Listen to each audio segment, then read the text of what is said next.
Welcome back, friends. We are back to Band of Blades, the summer 2025 game. We have Jack's having a little bit of technical difficulties, so if they can join us, we'll be happy to have them. If not, we will press forward without. Just a friendly reminder, of course, we do have a safety tab. It's there in the in Discord. If you go into the game resources channel, you will find our lines and veils. So if you need that, it's there, as well as several other things, including the go away. Um, including things like the name generator, in case we need that. Let's see. What else? To tell you a little bit about what the aim for today is, this will be our first time running a generated mission, so we're going to test and see how well I did. I've used this tool before for fun, but never in an actual practical test, so that'll be exciting. But so the aim for today is to get through the primary mission, which includes going through the engagement role with the marshal. Something we're going to be doing a lot of in this campaign. So it's a good practice to figure out and go through that. Sirius is deciding he wants to lay on my keyboard. So if anything weird happens, I blame him. Um, so we're going to go through the engagement role with the marshal for the primary, play through the primary mission. If we have time, we will then go through the secondary mission as well. Secondary mission, of course, is only decided with the engagement role. We don't actually play it out. So this is also going to be a way to test and refine my prep methods. My intentions for today is to put the rookies in danger, especially because we'll actually have some being played by player characters, at least one. Um, really explore the play to find out ethos, something that I'm continuously working on, and I want to continue highlighting teamwork using things like the setup, group action, Marshall V discipline, and stuff like that. And then to explore this world a little bit and to start drip feeding you guys bits of the lore, ideally through ambient storytelling, through things we encounter in the mission. So, in case you're wondering what my intentions or what my plans are with the things that I plan to focus on, there you have it. So let's talk about this primary mission. I do want to confirm with Commander, are we playing are we playing through Amber Citadel as our primary That's mission? gonna be our primary, yes. Fantastic. Do you have an Um, idea of what the secondary mission is going to be? yes, the Azure Storm. Azure Storm Watershed is Cathedral has no penalties for failing. I yep, think I like that. So cool. Um, we are just going to let Breaker have or yeah, Breaker have some religious goodies, but it's all going to be fictional. Or will it? We'll see. Um, so Marshall, this is something you're going to want to consider. Oh, we do have a Jack. Welcome, Hey, Jack. hi. Sorry about that. No Technology has worries. been fucking me up this morning. I don't know what's happening. No worries. I was just kind of going through some pre-play stuff. Um, but you have not missed much other than me kind of just talking about what my plans are for today's session. But you just get to have fun and play. So, um, well, welcome. So Azure Storm or Amber Citadel. Oh my gosh, name generator decided to give two A first letters. Why would it do this to me?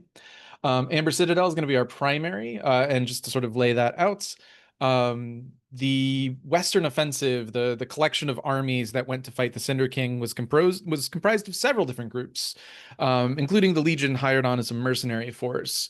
But one such group was actually from a southern country called Dar, and they have a cadre of scouts called the Whispers, who were spotted by the Horned One as she was doing some flyover reconnaissance.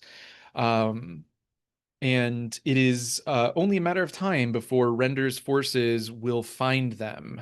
He's already deployed hounds in the area. Hounds are those undead that are, they were once men, but now they are quite dog-like, and they are known to have the ability to smell breath of the living. So he is closing in on them. Uh, it is believed that the Dar, well, it's pretty well known that the Dar are they're known to put little supply caches and hide little supply caches throughout the land. And so the idea is that if you are able to recross the Tigeria again, this time to the south of Karlsburg, break through enemy lines or avoid them, and rescue as many of these Dar Whispers as possible and get them back across the Tigeria, they will ideally be so grateful that they will share some of their supply caches with you. This is sort of supported by the idea that the Dar can't spend a lot of time outside of their country. We don't know the science behind it necessarily, but they can't. Anybody who spends more than a few years outside of Dar, who's from that country, they just die. So they're not planning on long-term conflict. They're trying to get back to the south. However, if you look on our map, you will see there to the south of Karlsburg is this giant gap that the ocean is actually pouring into. South of that giant breach is the country of Dar itself. The ocean is pouring into that gap, and for the last 100 years, it has not yet equalized, if that tells you how wide and how deep that gap is.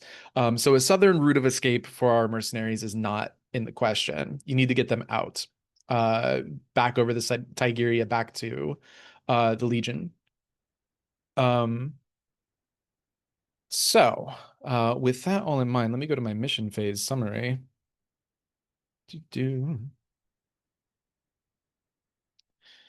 Okay.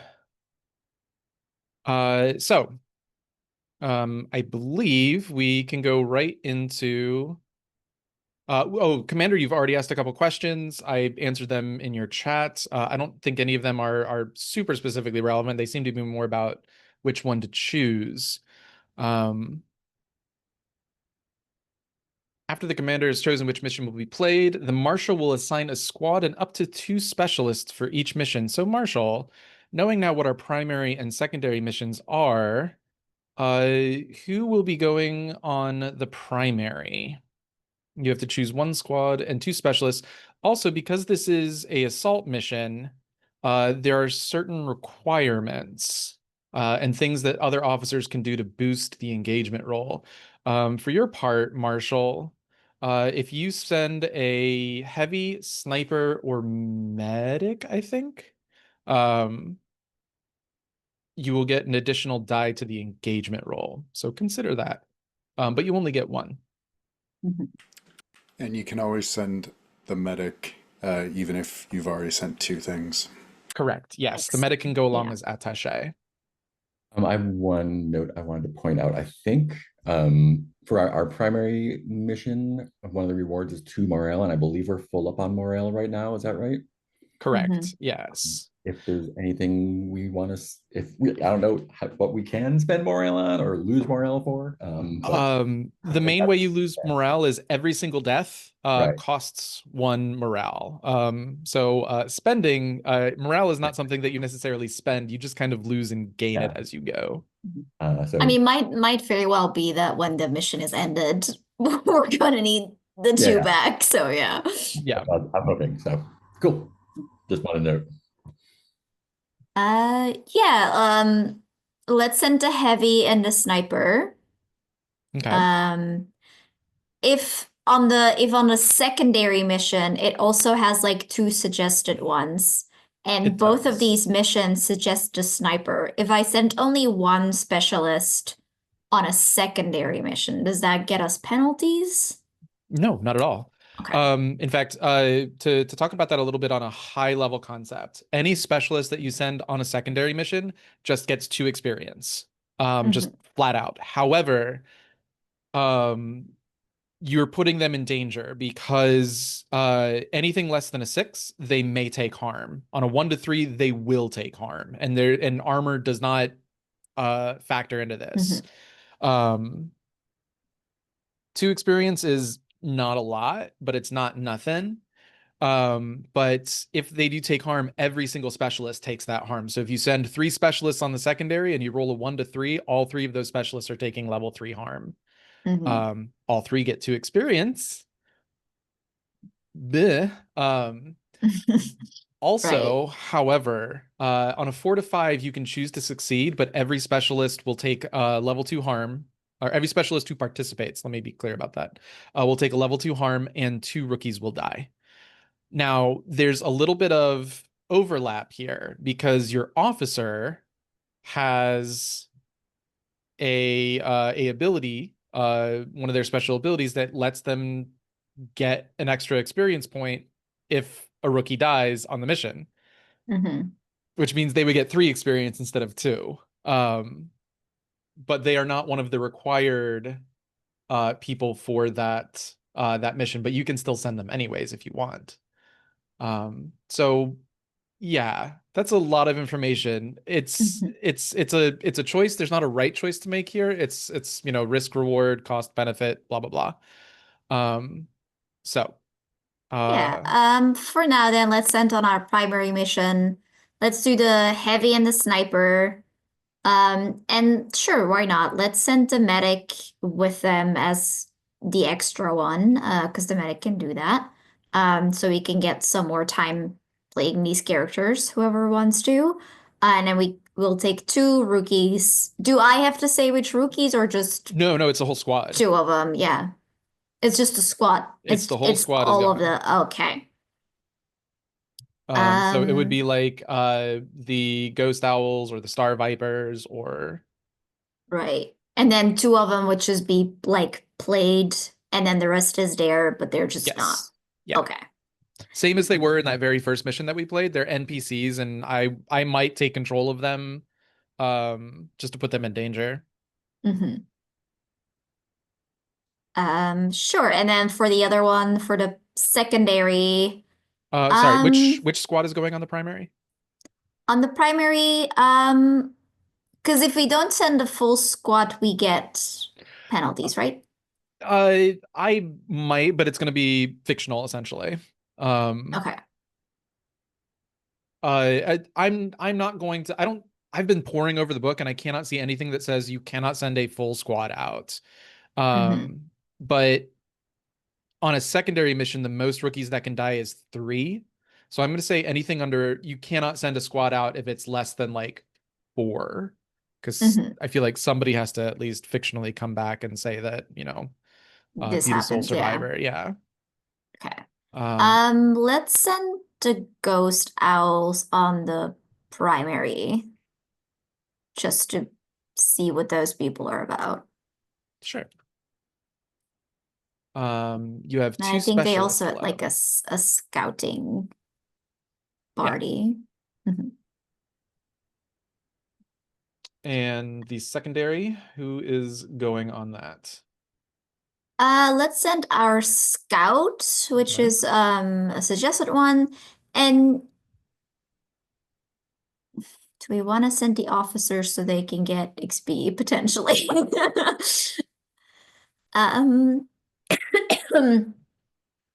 Sure. Okay. And what squad will be accompanying them?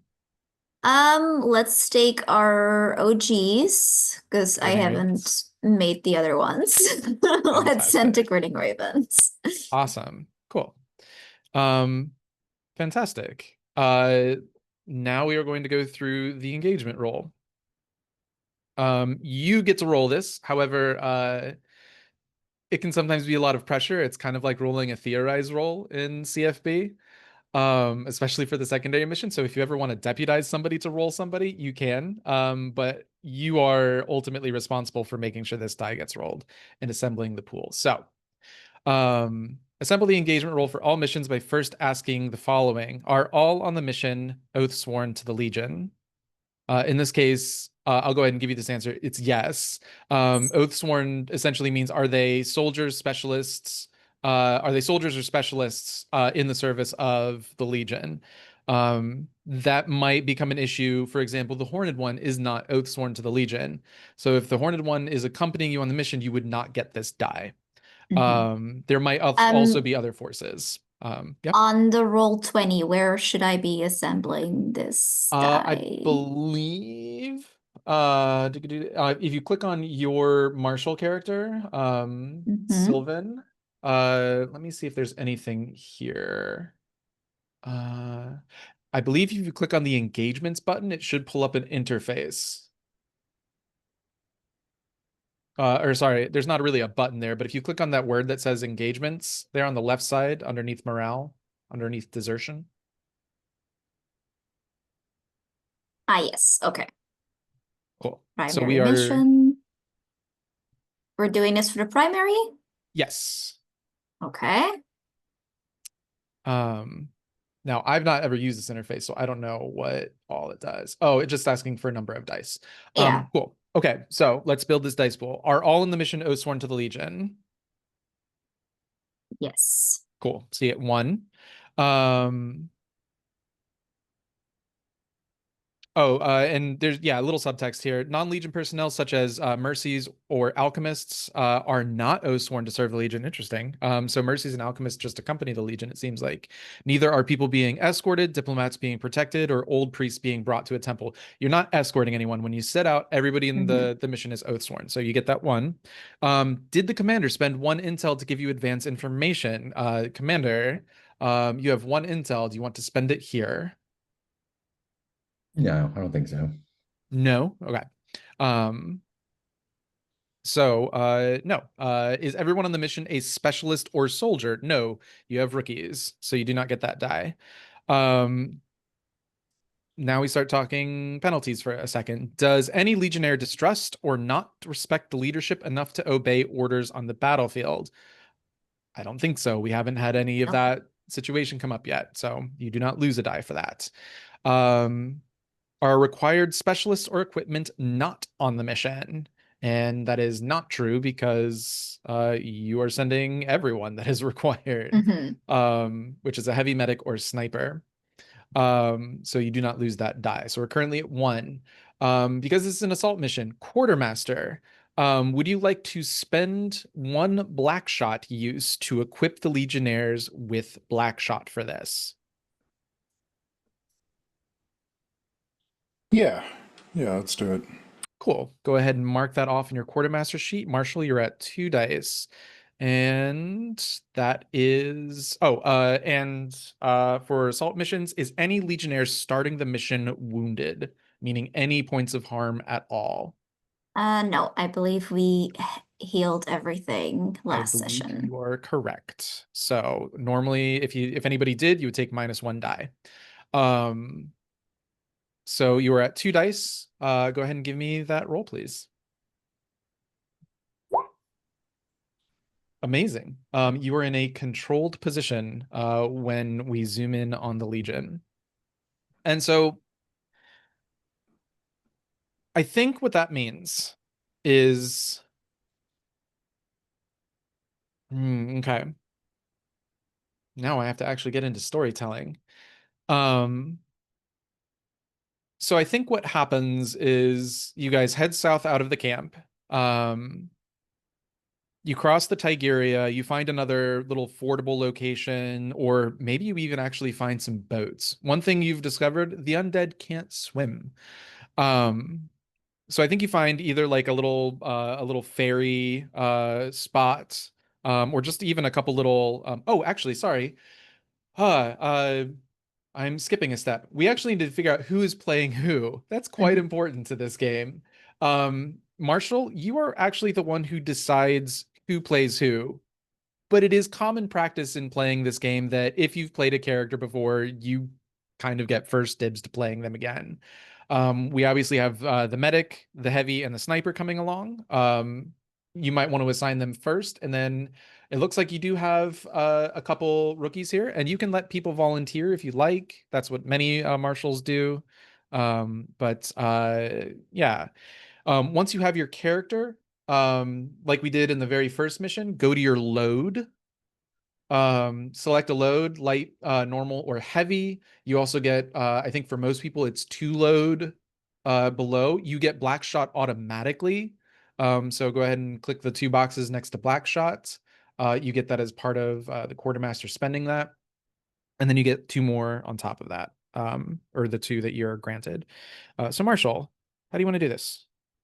Yeah, do people just want to play the specialist that they played before? Preferably. Yeah. Absolutely. You go ahead and do that. I'll play a rookie then, and Ben, are you okay? Because the officer isn't here. Are you okay playing a rookie as well? Absolutely. Have any recommendation which? Um, I've I've just made like some random characters. I've like given them all a description of like their characters. I've statted them out as well. But I did want to say like if anybody reads one of those and you're like, I want to do this differently or adjust, please feel free to do so. I imagine these are like kind of almost like reputation wise things. Like this is how they might be known, but it's not necessarily who they are. Um, if you want to play some pre-established relationships, I made Roll20 is freezing on me the I whole see fucking time. Crimson Reaching Flower and Count Ferrangarosi are entangled potentially. Yeah, there's a crush going on there, and we have Zaya who is protective over Kirish. And Kirish is basically like more of a like scholar than a soldier. So and they have like an ability that if someone protects them and they get hurt, you get extra because they're basically just a cutie Oh my God, you living. gave somebody just a kid. Yeah, I was like, this is just a cutie who should Incredible. not be here. And then like the badass woman is like, you come here. You go. Oh my God, Karesh Dua is just a kid. Amazing. Just a baby, just a little man. Well, So yeah. so yeah, which one are you interested in playing? Ooh. Hmm. Maybe I'll play the kid. Sure. Then I will play Zaya so we can have that little bit of extra um role play help. Incredible. Fantastic. If you have your character and you've selected their load and additional utility, let me know. I guess like a thumbs up in chat. We got one. And this gives me time to think about what a controlled position means here. So we each get one black shot It automatically. takes 2 boxes to select it normally, but the command or the quartermaster is giving it to you. So just mark both boxes and you get all 3 of those uses. Perfect. And I just pick a load for this guy. Got it. And then yeah, you get the 2 additional load, you get 2 additional utility on top of the black shot, because again, the black shot's being given to you by the quartermaster. Yep. Got it.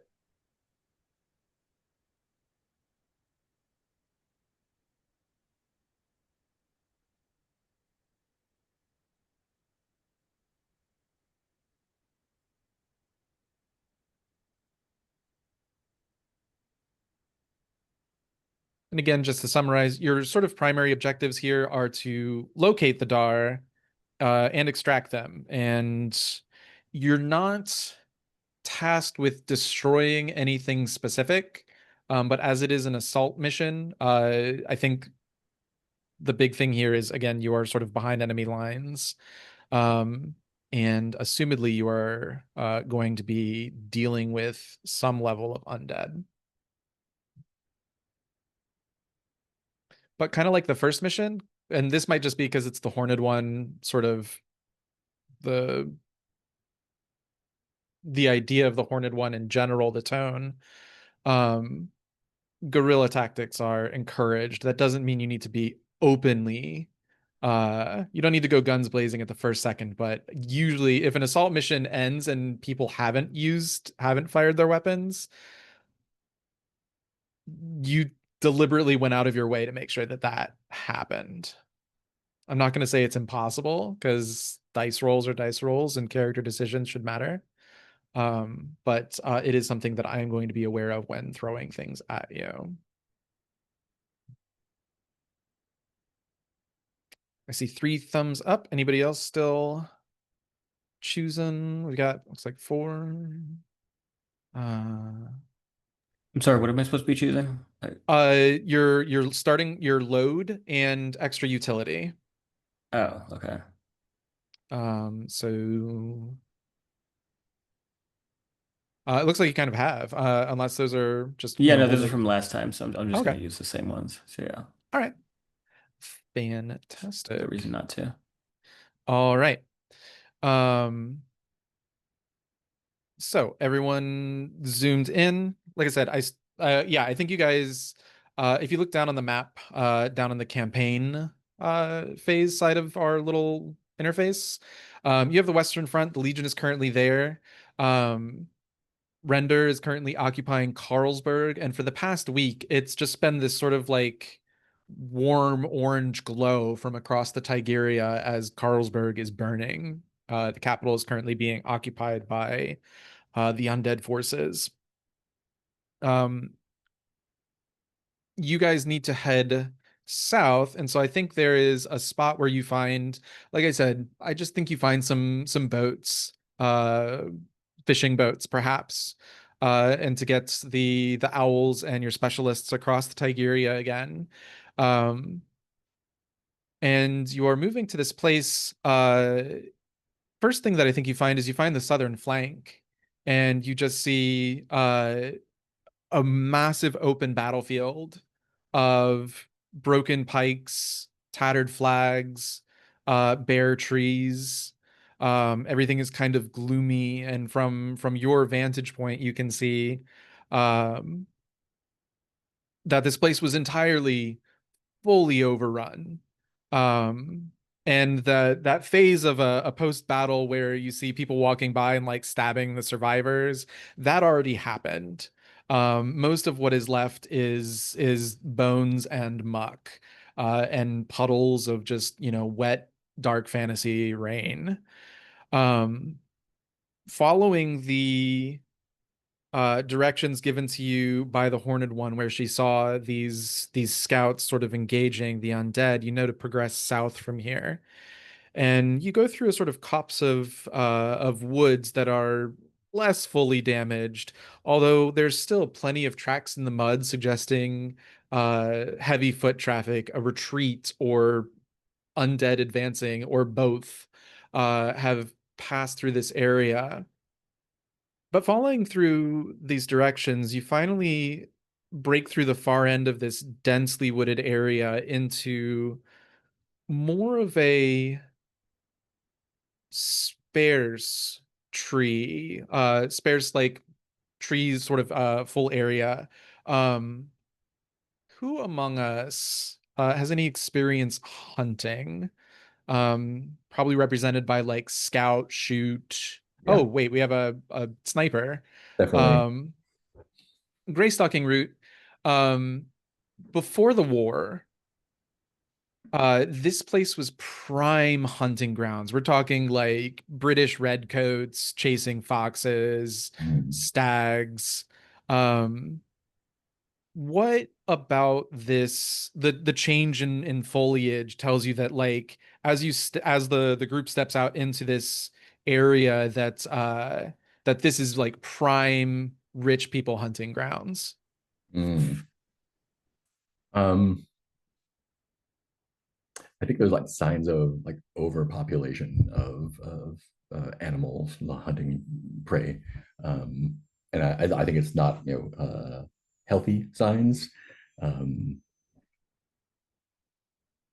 yeah, like deer or whatever, starved because there's not enough stuff because they haven't been necessarily hunted recently, but the population's still there. Awesome. Um, and so yeah, I see, like, thick fog. You can't really see more than a few of these trees ahead of you. Um, but because you're in a controlled position, um, what I think you see one of those hounds. Um, that must have fallen into a trap of some kind, a pitfall trap. You see this like the old, like, almost Looney Tunes just a carpet of leaves that had been put over a hole, and like some spears that were like stuck up in the bottom of like a 6 foot deadfall. And down at the bottom of it, you see this dead undead hound. It's long re-dead.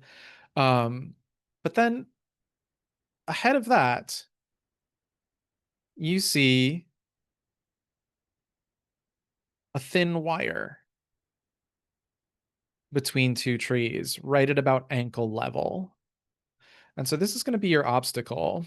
There are traps all throughout this wooded area. I'm going to start just a 6 clock, I think. Call it traps. And say that you guys can see that.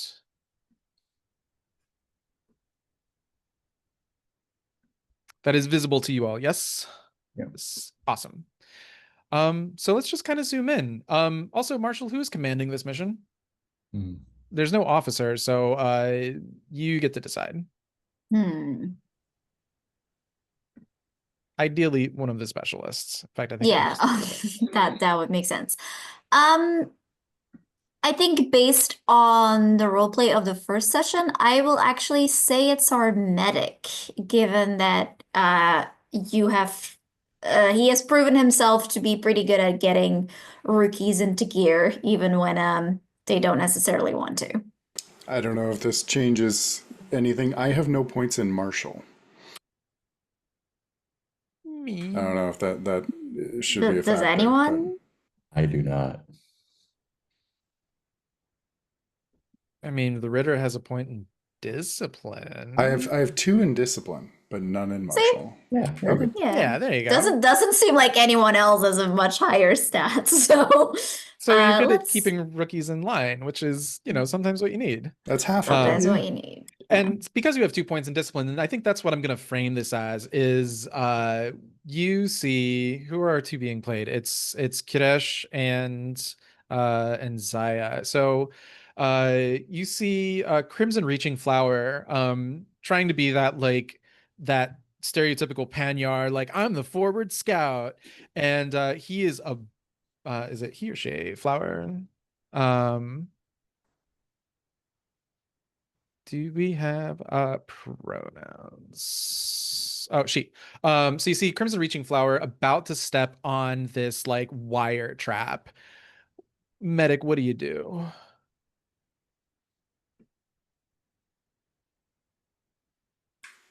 As a combat medic, as a someone who's not afraid to get into the mess, I imagine he's right there, and so it's just a matter of putting a firm hand on the rookie's arm and saying, "Eyes on the ground, rookie. It is not safe." And like Count Farian and Jeremy and Crimson Reaching Flower all look down to this little wire trap. You didn't think that hound did that to himself, did you? Well, no, of course not. It's well, it's just I didn't, I guess I didn't think about, maybe they set the traps, I guess. I don't know. Just keep your eyes open. I have enough to do. Don't give me more work. What about the others? How do you feel seeing this exchange or seeing these traps laid out? Well, Ritter definitely kind of chuckles at Stanovich's remark about "don't give me more work," and it's actually less of a chuckle and more of like a bellow that the other recruits would hear. But he'll sort of go up behind the rookie, just sort of slaps him on the back when Stanovich tells them to keep their eyes open. And I'll just do kind of like a quick surveillance of the area around to see if there's anything else that maybe they didn't catch it. Okay. This sounds like a scout roll. Unless you have a different opinion on that. I have nothing in scout, so probably Hmm. this is just more like an RP thing. Okay, got it. Absolutely. More like, It's oh, it's pretty heavy fog. It is that, that stereotypical heavy morning mist, let's say. Um, but I will give you this kind of for free is you hear in the distance uh this sort of you have any points in research? I Um, have nothing in sight and oh my insight gosh. aside from anchor. Yeah, Amazing. I'm just here to hit things. You're just here to hit things. Um, I still think like you've had enough experience with hounds to identify like their minds are warped when they become this more dog-like undead mechanism, and they loose this like very specific like howling bray. And you can hear one. It is distant. Sorry, I emphasize that maybe a little bit incorrectly. It is distant enough to where you're not clearly not under direct threat, but this is me saying there are hounds in the area. Um, Hounds in your local area. Uh, that's what you got. I do have points in scout. And I think my attitude towards the rookie is like they've got to learn somehow, sometime, and whether they make it through the learning process is up to them, really. Um, I I want to see if there are any more traps around, but I think more than that, I want to see if there are anyone who has set the traps hanging out nearby, watching to see if they're set off. What was the second part of that? So you want to check for traps, and then what was the other? I want to see if whoever set the traps is nearby, watching to see if anyone falls into them. Sure. This sounds like a scout action. Are you doing this by yourself? Probably. That You makes can sense. always draft the rookies into helping you. It's true. I'm gonna go alone this time and see how that goes. Okay, and now by yourself. Bold, daring. I love it. Um, it is thick and heavy with fog, so I think you're without any significant change to the fiction. This is going to be a limited effect. Mhm. However, you are in a controlled position. Um, so you have plenty Yeah. of advantage to go looking around. Or you have plenty of safety in looking around. So I think I will make it a little bit less safe to get a little bit better effect on that. Then okay. What do we think this looks stray a little, like? like straying a little bit farther ahead, or Sure. behind, or to the side. Maybe like losing sight of the rest of the group every now and then to Fantastic. Awesome. So this puts you in a standard effect, risky, which hey, welcome to the Band of Blades. Everything comes back to risky standard. Um, So fantastic. before you do that, I have owl sight oil in my Ooh, medical kit, that's not a which bloodline. lets you see in the dark. Mm. Could I Ooh. use that here to help them out? So the thing is, I don't think it's necessarily dark so much as it's just heavy fog. How do you think owl sight gives you like heat vision, or because if it's night vision, I just don't see it being Fair. particularly useful Well, here. seeing in the darker shaded parts of because there's lots of trees, right? Yeah, yeah. Um, I'll have more acute vision more than sure. Yeah, I'm willing to say yes. I just need to be sometimes lightly convinced. Um, let's see. Uh, Is that a? No, I don't think that's a tonic. That's just See, I'm wondering if that is because here's the thing: is there's the special ability chemist on your sheet that says you have training in orate alchemical medicine. You may equip an alchemical bandolier, Oh yeah. which I do not see that. However, if you want to, we can do this as a well, you don't have an officer, so channels. This would normally be like a channels thing, a flashback saying like, can we have this one thing that works in this situation? Um, Could I but have retconned my hand weapon to the bandolier instead? again, the chemist is what lets you equip it. Well, Oh, I see. Yep. Okay. Never mind. um, but I want to see if there's a way I can say yes to this, but then there's no point in taking that special ability. Yeah, Um, it's fair. I'll just yeah, think about it in the undo. future then. Cool. So we are back to our scout. Mm-hmm. It sounds like you are doing risky standard. Um, Do you have a devil's bargain for me? do I have a devil's bargain for you?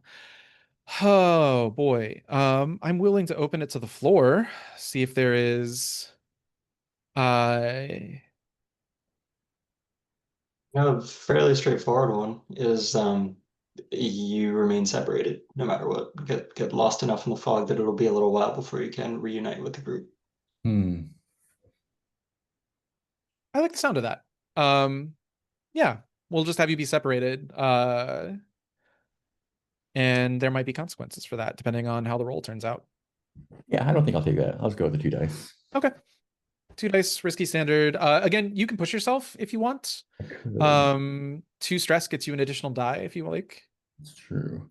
Yeah, you know what? Let's go ahead and push. Okay.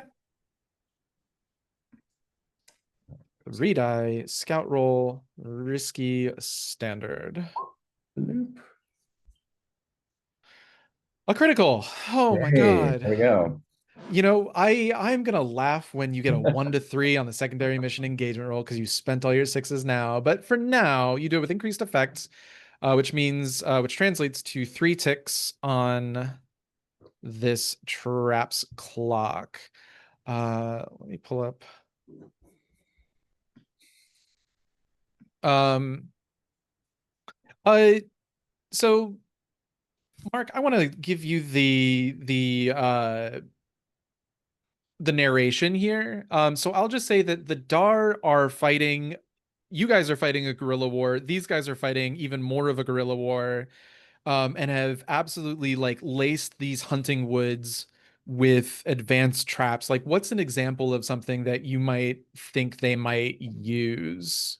Like, what do Hmm. you find that's like, oh, if you hadn't found it, the Legion, somebody would have stumbled into it and Yeah. might have I like the died. idea of snare traps that like again a little bit Looney Tunes, but like that will grab someone and yank them up into a tree, dangling by a leg, so they can either be interrogated or easily dispatched. Yeah, and your other question was if they were actively like watching. Yeah. Um See if anyone stumbled into them. yeah. The answer to that question is no. You find, I think, a couple other uh traps, a couple other pitfalls, another spike trap, very Endor, very small teddy bears fighting giant walking siege machines. Um, and I think I'll give you something else for free. Um, you stumble across the site of a battle that is relatively recent, it sounds like, or it looks like. You stumble across the body of a 8 foot tall giant. Um, they're laying face down. Their lower body, their arms, and their head are all covered in ornate armor. Um, and uh in one of their actually in both of their hands, are these sort of like, they almost look like pickaxes, or they almost look like a combination between a pickaxe and a not a khopesh, a kukri. So like Mhm. take a kukri knife and then bend in the knife to like 90 degrees. Mhm. They're like mini sickles almost. And the one in his right hand has just absolutely punched through this poor I'll tell you now, it's a dar. You see this body of a dar. The way you can tell it's a dar is because every inch of their body is wrapped in bandages. They look like a walking mummy, but they have this sort of like dark cloak. But as you sort of like maybe lift the head a little bit, you see that, you know, their face is wrapped in bandages, and they have these sort of goggles over their eyes, so that no sun can touch their skin. Um, we did say you get pulled away from the rest of the group. So rather than have you immediately convey this information, let's pop back to the others. Zaya and Kirish, what are the rookies? What are the owls up to in this? Gray Stalking Root has gone off to do scouty things. Are you guys just kind of holding down this location, or are you also scanning around?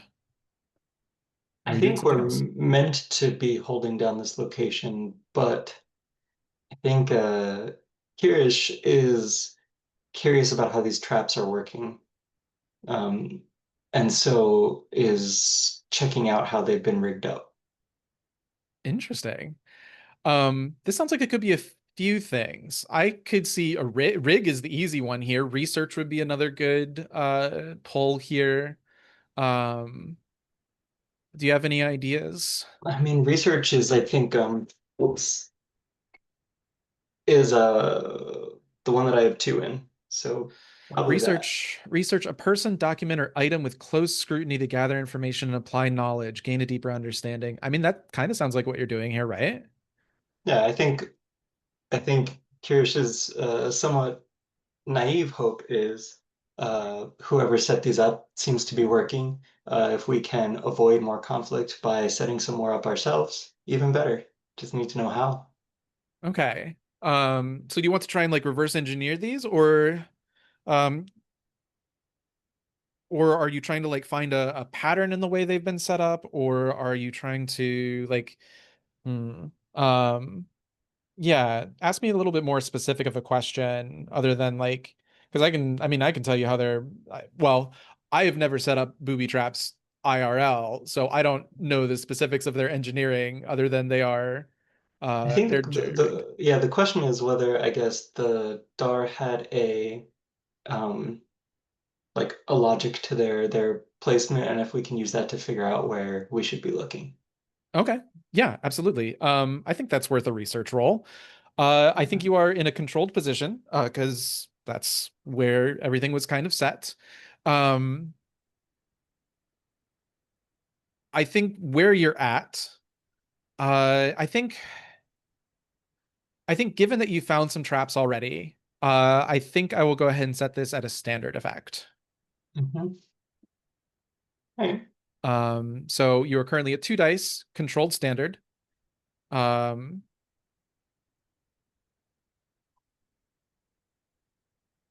if you trade position for effect, or get an effect boost, you could clear this clock now, or if you push for effect for 2 stress. I will say, playing rookies, you do not get to survive a trauma out. You have 1 box of trauma. If it's full, you die. But I will not push. Um, if sacrificing position for effect would do it, then maybe I'll just do that. Okay, so I'll put you in Let's see. a risky position. Risky Great position. effect. And I think similar situation to Gray Stalking Root, you need to venture a little bit out farther from the comfort and security of your group here. Are the other rookies coming with you? Are you doing this as a sort of like group action with all of the rookies, or is this a personal endeavor? I think probably I'm not the bravest to venture out into the fog by myself, but I am curious. I think before walking out, I'd at least let Zaya know where I'm going, if not asking her to come with me. Saya.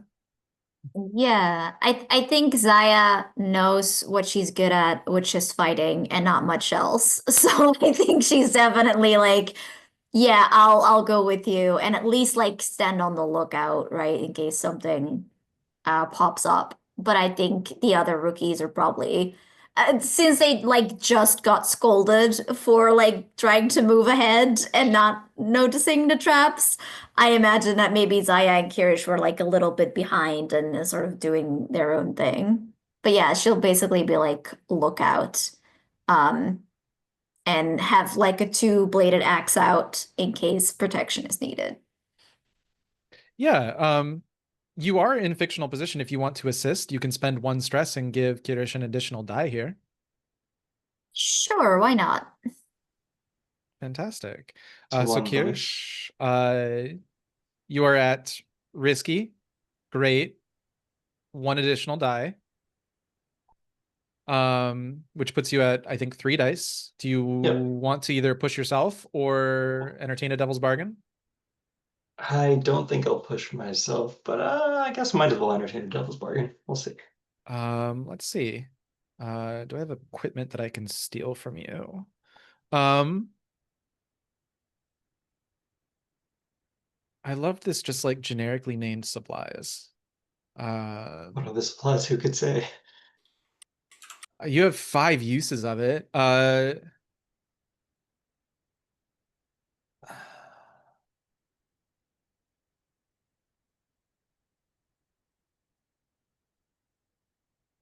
Let's see.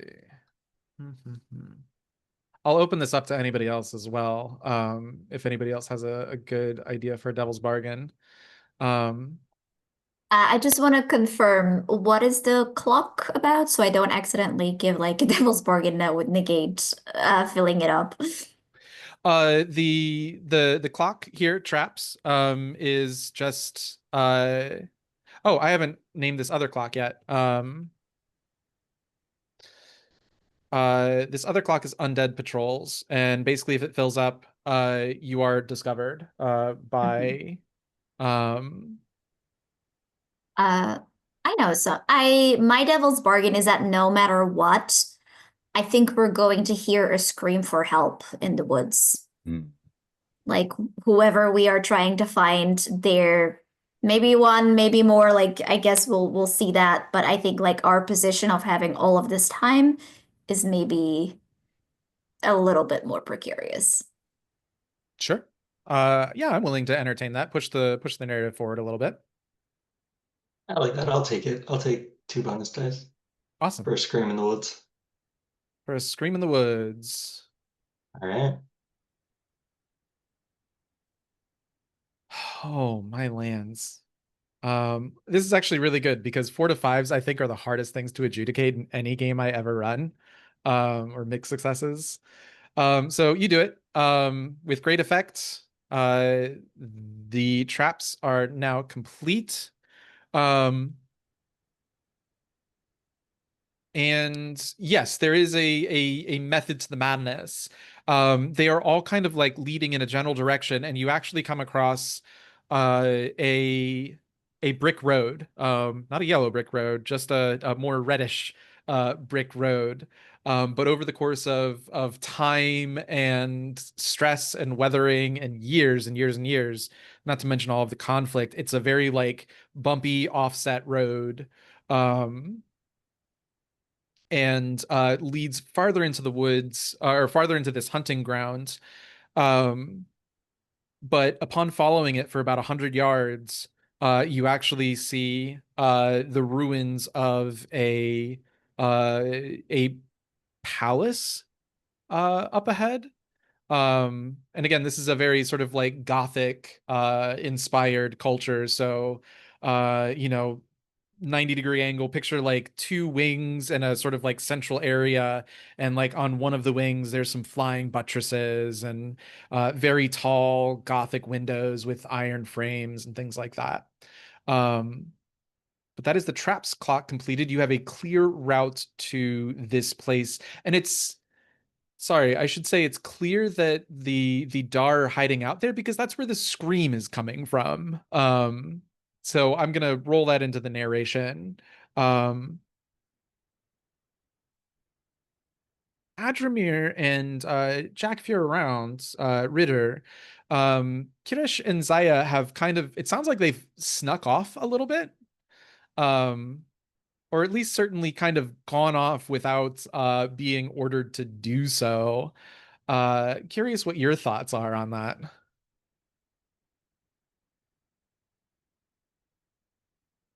I think we don't have a Jack. It sounds like. So it is going to be you responding. Me, the player, am glad that I have discipline now. So that leaves how many rookies? 3. There's a bit of a weary sigh and some Zemyati curses under the breath, and they'll look to the rookies and say, "You stay here. I need to find your friends." Kirish and Zaya, what do you do when you find this palace and hear this scream coming from there? I think I like jump like almost out of my skin. Like I think I was expecting like maybe a little camp. I was not expecting a full-on fort or palace. Um, and the scream is harrowing. I think as soon as the panic passes, it's replaced by like pure wonder. Like I don't think I have ever seen a building like this, not to this extent. That's crazy. That's amazing. Yeah, I think Zaya is sort of doing that mom seatbelt thing with like an arm over the chest to stop you from immediately going there. Because I think she can see that you're like, oh, wow, thing to research, and not there was a scream that just came from that place. And I like to think because Zaya and Theonovich are both Zemyati, maybe there's like either I think the Legion or like they culturally might have like some kind of um basically like signal or like call out so that you would know where they are. Because I don't think that was like Zaya's intent to like sneak off and not be noticed, right? It was the intent to help. So maybe there's like a Legion basically like, we're here and we found something call or like noise to make. And I think she will call out for that and be ready to attack if something springs at them. But Yeah, yeah. I think that would normally be resolved as a flashback, but this is actually one of the things that like is used as an example of flashbacks. To say like, oh, we set up a a cryptic communicado. Hmm. That as long as we're in earshot, we should be able to at least relay, simple "I'm here" or "I'm under attack" kind of stuff. So this doesn't cost any stress. Sometimes flashbacks cost stress. Sometimes they require rolls. But this is all within the purview of stuff that is feasible that we would have talked about previously. Hmm. So just tell me, like, is it a bird call? Is it uh I think maybe it's just as simple as like I have a shield, I have an axe, and just like on that shield, I just like tap it 3 times or something. Which I maybe like, like the clock, basically like on your 3 o'clock. And I think like that sound, maybe like the way the armor is made, of like the extra sound of these like metal braided things that these Emiadi have often like around their weapons and around their clothes. It just makes like a sound that is very recognizable and that the enemy armor doesn't make. So you'd be, I mean, not that they couldn't fake it, but you're pretty certain like it's us. Fantastic. Adramir, you hear this shield clap, and it leads you to Zaya and Kirish, and you also see this sort of they're standing at this it's still foggy, but it is not as thick fog as you were just. It's almost like the trees are sort of like holding the fog in. But you get to the edge of that tree line and you see this sort of the same palatial estate. And I should say this is a palatial estate that like has definitely been in the proximity of 3 years of war. It is not functional as a building anymore. It is the idea of a building. There are several places where the roofs have fallen in. There's probably no intact windows remaining, but you can kind of see that like iron framework where these grand windows once were. There's rubble and debris and detritus scattered all over the place. Ivy creepers are climbing up, one side of one of the wings. Um, but it was once the like southern palace of the ruling elite of Karlsburg. All of that should be gleaned within, just a few seconds of looking at it. But yeah, there you are with the others. Looking at this building, he'll say, "Congratulations, you found a house. Let's get back to the others." There was a scream from inside. I think that's where the people are that we're needing to find. Well, wouldn't that be convenient? Are there any lights or anything? Any sign that there's... Um, Visibly, uh, what would you like? Would you like to like quantify this in a role somehow? The short answer is no, but if you want to look for signs of life or signs of the Dar, I'm willing to put that into dice if you want. Or you can save it for the others. You can rejoin the group, have the others catch up with you. Whatever makes sense. I have no points in Scout. Doesn't seem like I'd be well suited to do that kind of job. But our Scout is not here, so... Right. But he maybe, maybe he found something interesting. Ritter, yeah, let's give Ritter some more screen time, and then we'll come back and we'll check in with Gray Stalking Root. Because you guys have gotten so many sixes, I haven't been able to like really just, throw stuff at you. So I'm gonna keep the undead on the periphery until that changes. Ritter, yeah, it was mentioned in chat, but Adramir just ran off to go check on your absentee rookies, Zaya and Kirish. You're left here with the other three FNGs. Are you just kind of holding down the fort until, your scouts come back? Yeah, he's also maybe a little bit annoyed. He feels like he's playing babysitter right now a bit. But but yeah, he's keeping as much of an eye out as he can, but he's also not the most perceptive, so he's sort of hoping that these younger rookies, at least one of them has better eyes than he does. Yeah, and I mean, so the idea I think here is, you're sending out scouting parties, feelers to bring information back to you. So it's not necessarily your job. It's so much as it is to just kind of, yeah, hold down the fort. Um then I think, yeah, I think then what happens is, as you're sitting there grumbling about, stupid, everybody's gone off and you're left to babysit the FNGs. Uh, One of them, oh my gosh, does anybody have any points? Yeah, Flower actually. Um, Flower, her ears kind of perk up and she goes, "Wait, do you hear that?" And, you don't have to be a trained scout to know that you hear rustling nearby. Yes, and he'll sort of take down his great axe and have it in hand. What direction is it coming from? You see Flower sort of like running what looks like calculations in her head. And it's the fog is almost like trying to carry this sound all around you, as if it's like coming from everywhere at once. But she closes her eyes finally and silently points to the south.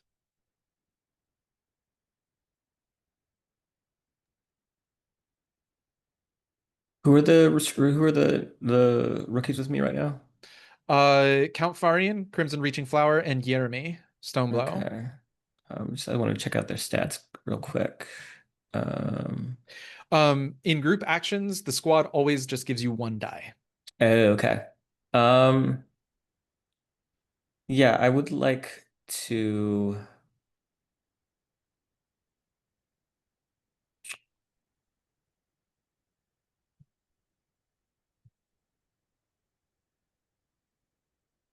If so, here's a question. You said scout actions, but is it so? It's any scout action is an action taken by a rookie.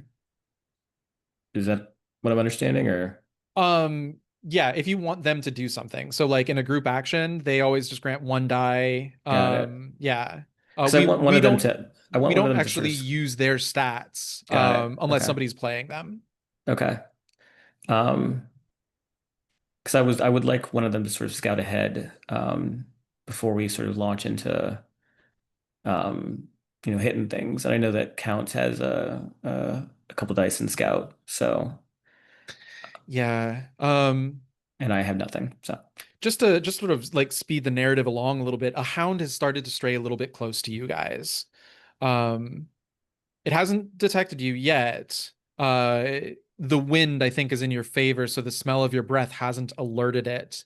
And it's a lone hound. You actually see like a chain is being like it has a collar and a leash, and this sort of like metal chain has it's dragging it behind it.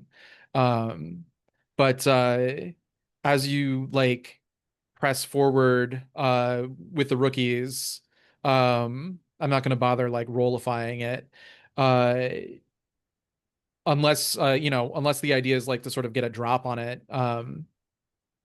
But yeah, it's here. Um, you catch think up with you catch up with a scout that you send ahead, and we see the 3 rookies and you like all kind of like standing or crouched low in this foliage, and you just see this like hound just sort of like. if there's only the one, then Ritter is a bit of a cocky shit, and he's going to stand up, stepping a couple paces ahead. Um, he'll tell the others to get in position at first, for support, back me up if I need it. But he's just going to sort of like put his lips together and blow, sort of like let some breath out, see if he can lure the hound to him. Interesting.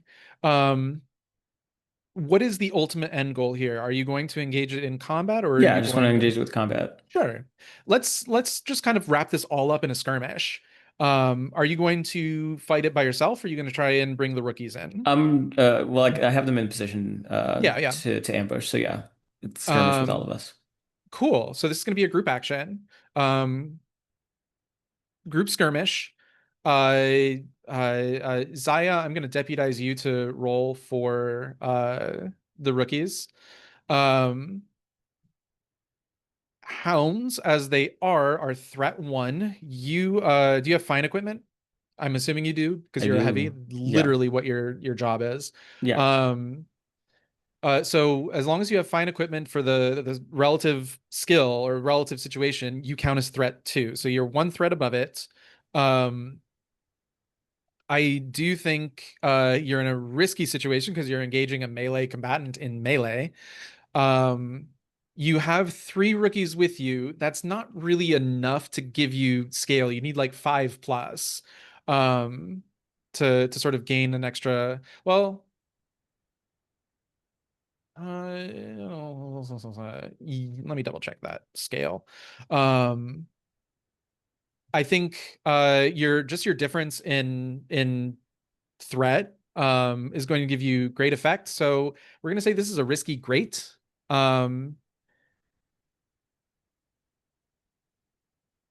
you are going to roll your skirmish, the rookies are going to roll 1 die. We'll take the highest of that. If either of you roll under 4, you take 1 point of stress for each, group, yourself and the rookies. Um, clear as mud. I promise it all makes sense. Yeah, it doesn't even matter because grade is more than enough to kill it. So go ahead and let's put this into dice. We're looking at a skirmish, risky, great. You do not get do you want to accept a devil's bargain or push yourself? No, I'm good. Okay. Awesome. So yeah, go ahead and give me that. And Jazzy, just roll 1d6 for me, please.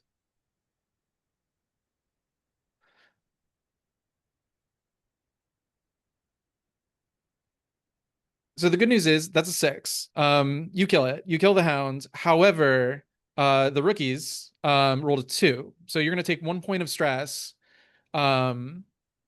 But there's no consequences to this. So there's not gonna be harm. There's no dead rookies. But you do have to save one of them. And so what does that look like? Go ahead and give us the narration. Tell me how you kill this hound and save the rookies. Well, since Jazzy rolled, I'll let her determine which one I'm saving. Thing. I think you're saving Crimson Reaching Flower, who I think is like more nimble and like more used to staying away from things. So yeah, I think maybe the hound just like does the classic like kind of pushes her to the ground, is like trying to get for the neck, and she's just, underneath it, can't really get leverage to push it off. Uh, Ritter having sort of like, I think before that, like there was a bit of a scuffle between Ritter and the Hound, and the others were sort of maybe launching arrows into it or something. But it broke free of Ritter's engagement and latched onto Crimson and sort of pressing her down into the earth and snarling and snapping at her face, trying to take a bite out. Um, and I think Ritter, in that sort of like cocky gym teacher way, just sort of like sort of walks up, standing above the two of them, watching them struggle for a moment, seeing sort of what Crimson will do and if she'll be able to battle him off. But realizing that she doesn't seem to have the strength, and like clearly within view of like Ritter is in complete view of her, so like she can see and like probably even like yelling out, get him off of me. Um, he just shrugs and like sort of like taking up his axe like a golf club, just sort of swings and lops its head off.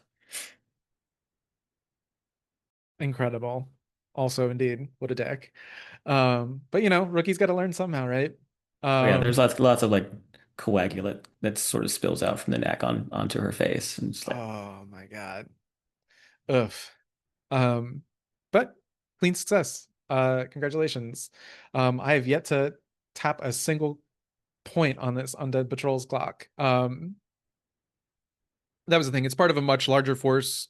So that was not the Undead Patrols. That was an outlying scout, if anything. Speaking of outlying scouts, Gray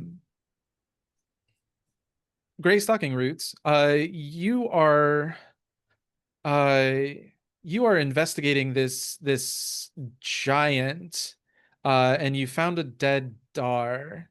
When I think you also hear this scream coming from probably your west, which is kind of the direction you were headed anyways. Um, you can stay and investigate more of this if you want, or you can follow the scream, or you can do something else that I can't possibly foresee. But what are your thoughts? I think it's time to get back to the group and report into Adramir. I think I would like to grab one of those axes. I think Ritter would have a kick out of it. So I grab an axe and head back to the group, with the intent of letting Adramir know that there is a giant with a couple axes. There may be more. Yeah. Fantastic. Yeah, this weapon is not designed to be wielded by average size human hands. It would be like, yeah, it'd be like trying to wield a flagpole. I mean, in terms of girth, thickness. Um, but awesome. So I think I think just to get everyone back together, we'll have Ritter and the other rookies. Ritter, unless you want to do something else, I don't see any reason to not sort of like relink everybody up at the outside periphery of this estate. You know, that's where everybody's kind of headed. Yeah, we'll march on over. Awesome. And I think this is also a good time to take a good little break. Let's go ahead and call it. It's 10 till. Why don't we just go ahead and call it? Be back on the hour. Sound good? Alrighty. See you there. All right. So, uh, through various means, we don't really want to need to focus on the details. Everybody's going to sort of reunite here at the edge of the tree line, looking out at this Gothic palatial estate. I'll tell you just so I don't have to be catty about referring to it. This place is called the Ruined Palace of Spellhagen. It was once the summer retreat of the ruling elite of Karlsburg. And like I said, there's sort of like these two wings in a sort of more cylindrical central area. But yeah, very Gothic, very Germanic, tall windows. Although the windows are now all blown out, you can see the remains of where they were. I kind of want to paint the scene a little bit for although two of the people who were there were eating. So so Kirish, um, you also have the best research anyways. In the the 5-10 minutes it takes for everybody to sort of reunite and relink up with the rest of the group. Um, oh, I think Maki is saying hello. Um, I know cat speak when I see it. Um, how do you know that this place for the past 3 years, until perhaps very recently, until perhaps actually the Western Offensive, has been used as a training and staging ground for the undead? Like, what have they done to convert this space, do you think?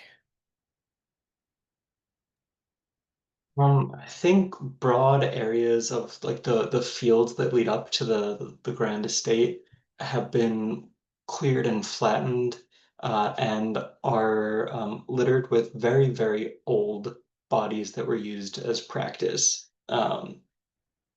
No need for them to be standing. A couple of them are tied to posts, but mostly they're scattered about in various states of disarray in a way that makes it clear they weren't alive combatants. They were pulled back here and dumped for training. Fantastic. Yeah, and I think just to help build off of that, I think you actually see like um there's this frankly barbaric practice that apocryphally has been used to test katana strength, where they cut through um in modern days it's pig bodies, but according to legend it was criminal bodies. It was a form of execution while also doubling as a way of testing a sword's sharpness, where they tried to cut through as many bodies as possible. And so I think tied to some of these posts, you see that like there's only half of a body hanging there. Um, Also, curiously, the bodies are being suspended about 2 to 3 feet higher than you would normally use for a human doing target practice or training in this manner. Um, yeah, interesting. In how that works. Grace Talking Root, do you want to convey any of what you saw to the others, or is this not the time? Oh no, now is absolutely the time. Fantastic. Yeah, Um, I'm like, since Edmir is the mission leader, I think you're getting the most detailed rundown of what I saw. I'm definitely presenting the giant's weapon to Ritter, though, not only as a kind of like, think you can handle this, which you obviously can't, but also like to see if like you as a warrior, like if it tells you anything about um, the kind of thing that might be wielding it. Yeah. Yeah, I don't know if I'm smart enough for any of that, but I'm impressed by its size. Um, and it'll kind of smirk when you hand it off to him, and it'll sort of give because it's obviously made for what, an 8-foot giant. Sort of like but he'll try to hoist it up and just sort of size it up. But yeah, I don't think like I don't think he has enough like insight to really understand what it is. Yeah. Do we have any kind of like context for giants? They are not part of this world. Or at least if they are not a civilization that is readily written about in the annals. Um, Yeah, I get uh, the impression from the giant that I saw that it was, let's say, so it was an undead giant, right? yes, it was definitely undead. Does it seem like it was something that was that size when it died and become undead, or like Frankenstein together, or distended and stretched and bloated? Like, what was Oh, the manner interesting. of creation of that giant? Somebody's read the book. Ah. Um, no, let's flash back a little bit and look into that. Um, does this sound like a research? Actually, you know what? If you're conveying these details, Yeah. hum, hum, hum, hum, hum. Let's have let's have the medic roll. Medic, what's your what's your research or doctor higher of? Both at 2. Okay. Um, on your sheet, there is a thing called a fortune roll. Because there's just really no consequences to this. This is just how much information I tell you. On a 1 to 3, you get basic information. On a 4 to 5, you get decent information. On a 6, there might be like you've heard of these things or encountered these things before. So on your sheet there, give me a 2-die fortune roll, please. And this is going to be the 1 to 3, of course, where the consequences don't matter. Because okay, yeah. All right, on a 5. Um, let's see. What information do I want to give? The answer to the answer to the question in the room of uh no, there's no civilization of giants. There have been tales told uh of giants taking the field as part of the undead shock troops. They also only began appearing after the god tied to alchemy was broken, or the chosen tied to the god of alchemy was broken, suggesting that these are transformations in the same way that, like, the hounds were once men whose bodies have been warped to become this dog-like thing with different traits. These giants have been created. And in fact, this is, I think, when you begin to notice that, like, this building has been slightly refitted or retrofitted, and you can actually see a couple like brass tubes, like, that were clearly not part of the original construction, attached to like some vats outside that are going into the building. Again, sort of lending to the idea that, like, they were made and they might have well been made here. Mm. Does that all sound like good information? Yeah. Yeah, I'll give you that for now.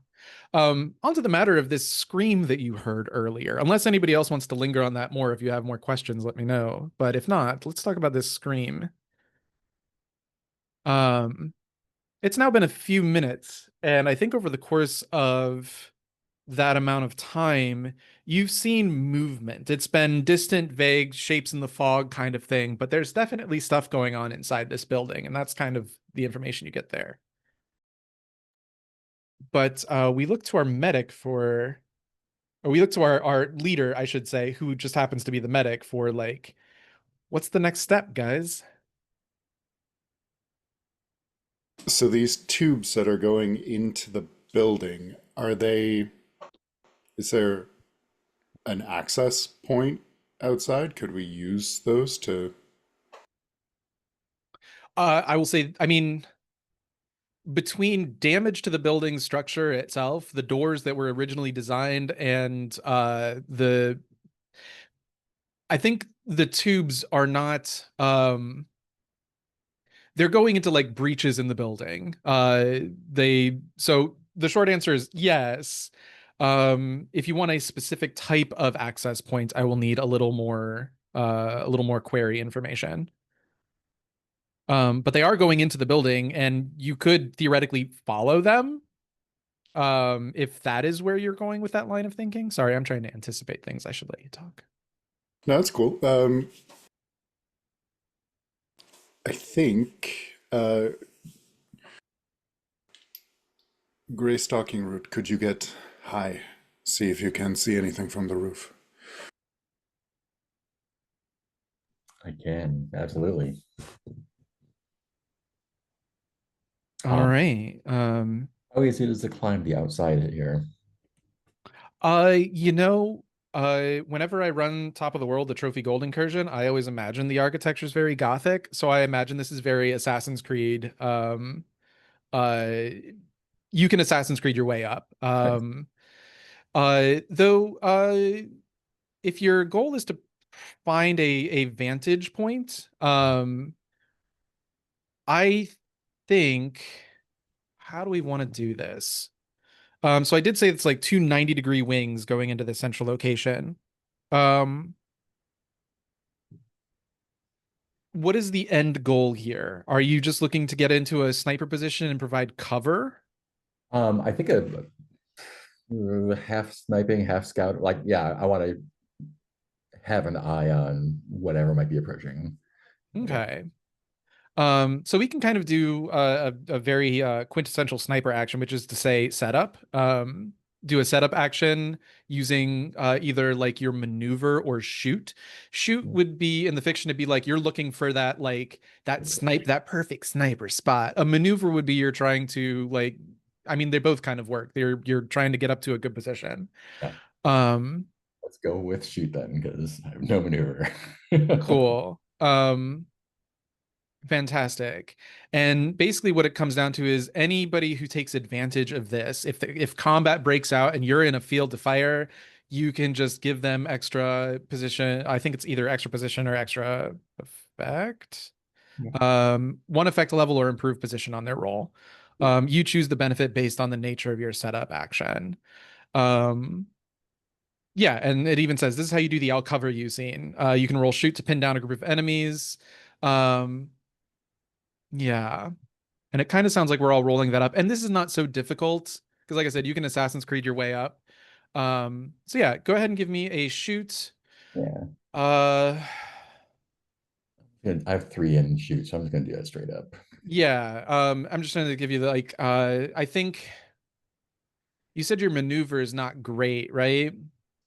So I'm gonna say that this is risky because you are climbing, you are and plus you are kind of separating from the rest of the group to do this. Are you taking any rookies with you for like a backup or spotter or anything like that?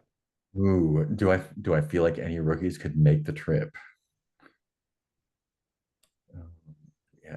Or is this last time I think you went by yourself, if I remember correctly. If you want, Zaya has an ability that she takes an extra dice for a group action. Yeah, let's take Zaya. I could use a spotter.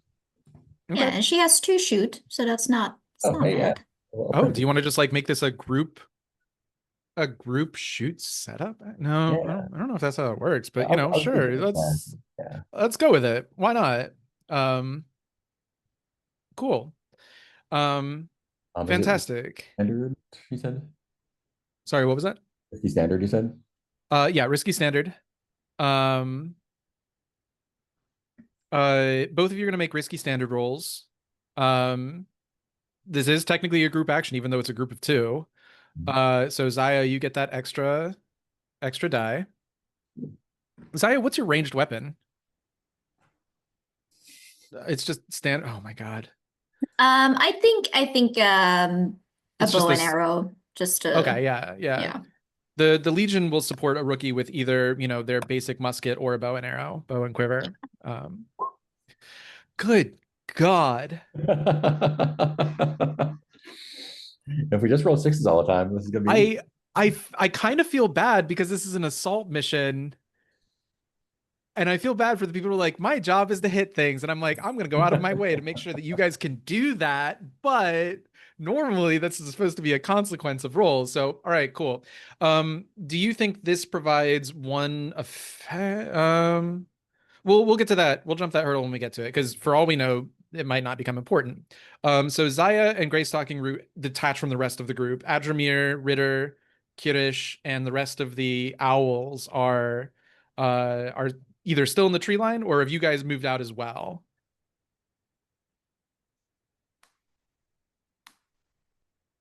I think tree line. Let's see if there's any kind of sign of what's going on in there. Who did the scream? Maybe Gray's talking root and Zaya will see something and signal us. Okay. Like I said, from where you're standing now, the only thing I'm going to give you is vague shapes moving and the occasional crash of either like something silver or glass, smashing on the floor. It's sporadic enough to where it doesn't sound like there is an active hot combat going on, but it almost sounds like somebody is looting the place. It's sporadic. But these crashes do occasionally pop up. You have not heard another scream since then. Greystalking Root and Zaya. So that was your setup action. We're just gonna, like, cross fields of fire, so Sorry, what was that? we're setting up like cross fields of fire, so we're like in two different positions, so we can cover. Oh, interesting. Yeah. So like I said, it's a sort of like V shape. So each of you can be like looking down to the opposite wing. But like maybe you climbed up the same area. There must have been like, actually, I'm gonna say that like part of the roof, part of the western wing was literally like collapsed. So you just have like a slant to walk up of just like the fallen pieces of roof. So you don't even have to like climb. You just have to run uphill. But there's still enough of that wing left where you can like look from the east into the west, and Zaya maybe goes farther and wraps around, gets from the west to look into the east. Yeah, but it is still difficult to like look down. But let's just keep things moving forward. Which of you like stays in position and which of you like goes to the other wing? Greystalking Root, are you gonna like go farther out? Yeah, I'd probably be the one going farther out. Okay. So as you're like walking along the rooftop, there are like these holes in the roof from just like collapsed roof from siege engines and things like that. In fact, I think you see at one point like a giant ballista bolt just like sticking out of one side of the building. But you see this like giant hole in the roof. And you look down and it's been 3 years of like weather, wear and tear. You look down into this, it probably was someplace to display, I don't know, like relics and stuff. Just a big open display hall. I don't know what the fuck rich people do with these giant buildings.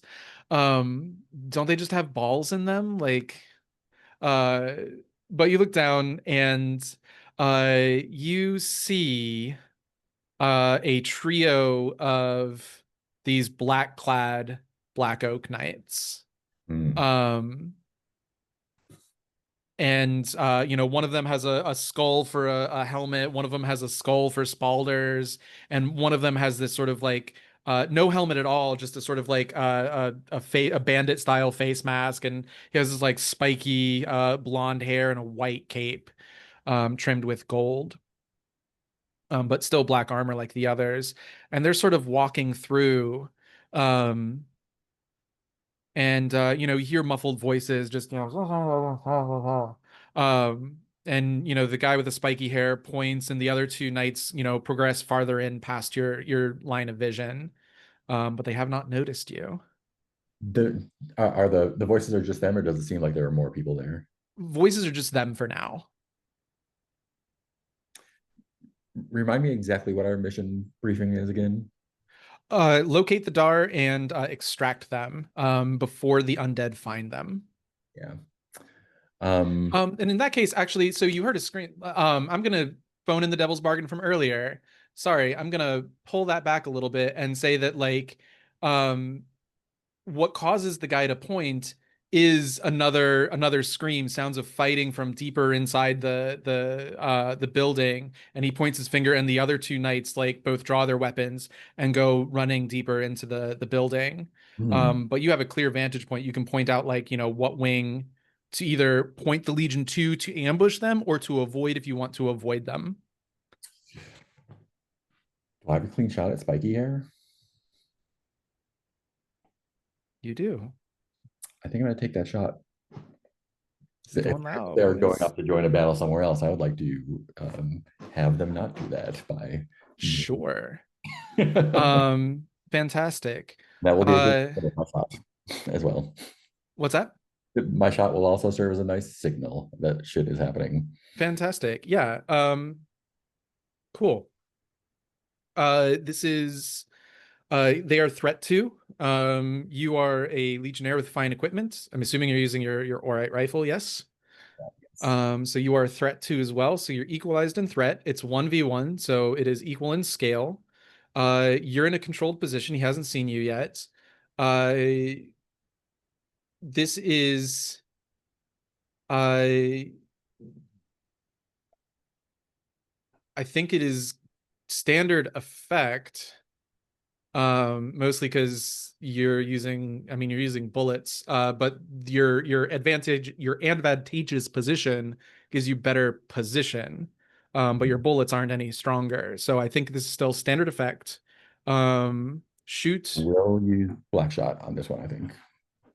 They are not dead. They're they're not not undead. dead. Oh, they're just No. guys. Black Oak Knights are yeah, I'll give you this one for free. They are a group of knights, Render's personal like order of knights who defected when this happened. So they are not they're immune to Blackshot effectively, but you do have normal bullets, and they're plenty effective there. Great. You said what position? Control position, standard effect. Great. I will trade that and make it risky great. Sure. Sounds good. And oh, what's a fun way to do that?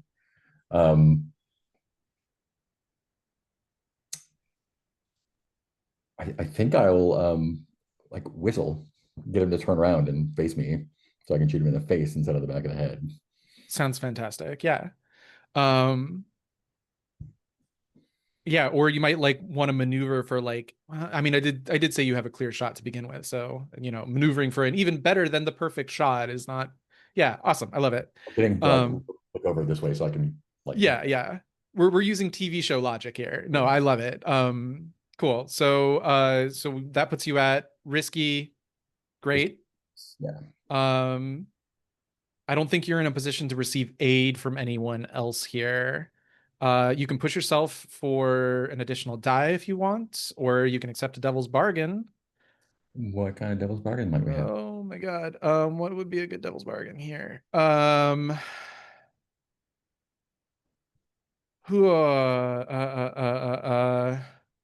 Devil's bargain, from your vantage point, there is something else worse that is in the area.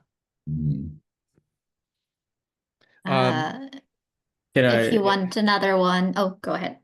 I was going to say, could we expand upon it and say that something worse is another undead giant? That's exactly what it was going to be, but I was going to leave it vague. But yes, another giant is in the area, and this one's not dead. Well, it's undead, but not dead. Yeah, let's take that. I like that one. Get that giant on screen. Fantastic. All right. Sorry, Jazzy, you had one? Okay. I'll keep it for the next time because this one's been accepted. All right. So with great effect, assuming I succeeded, what is the tell me how damage works with the tier or whatever he is? So with great effect, I could start a clock that is just like the undead forces in the area. Um, I think with great effect, you will kill this guy for the purpose of notches, because I know that's what you're going for. Um, Cool. Great effect is good for that. I'll stick with what we got then. yeah. Cool. So that's gonna be 4 dice risky. Great. Cool. Risky. Great.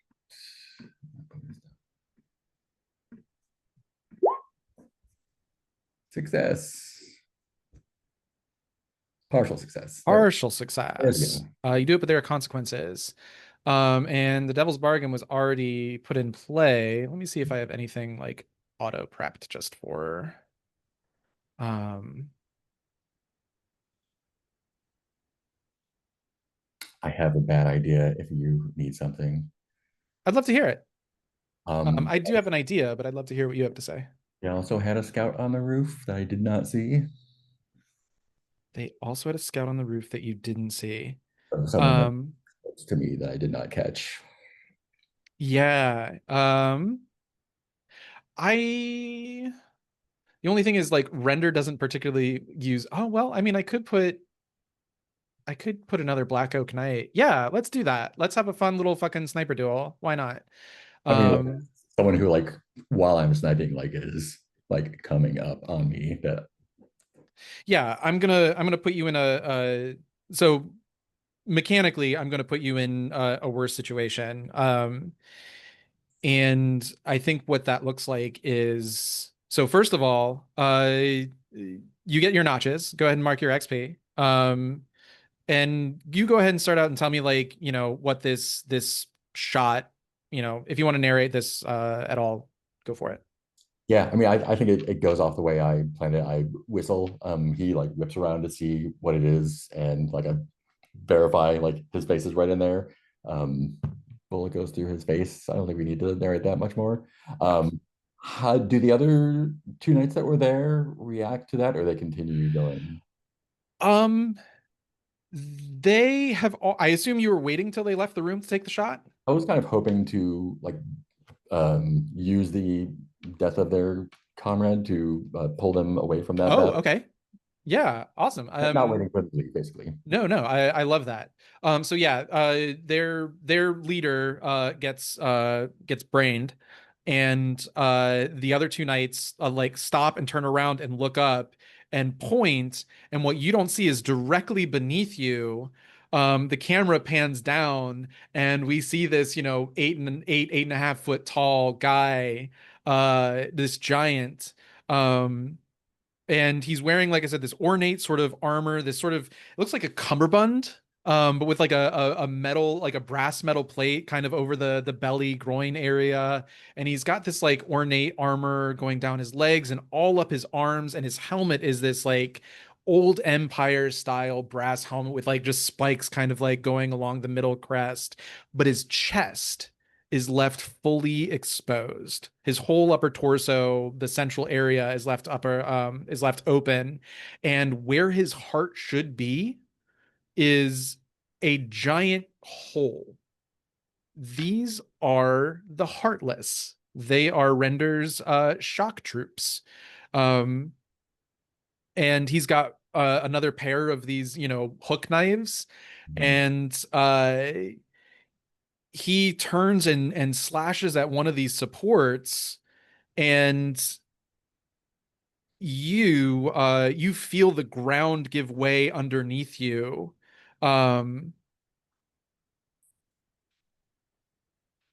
Let's see, do I that was, it was risky, right? It was the position that you were in that we wound up in. Consequences and harm. um do, do, do. Position. So on a 4 to 5, a suffer harm, a complication occurs, or you end up in a desperate position.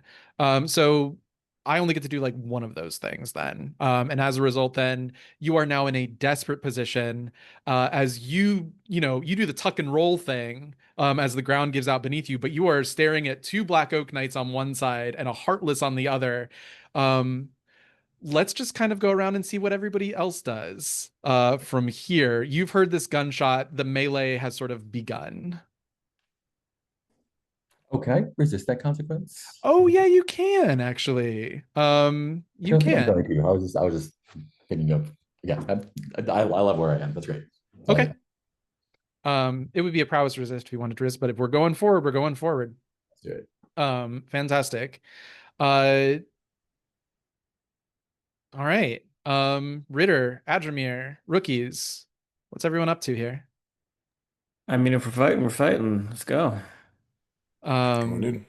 Yeah, all Absolutely right. hanging back until the others have forged forward. Zaya, you're up there as well. You're up on the roofs. Uh, the others have a good solid like 50 yards of open ground to cross before they get there.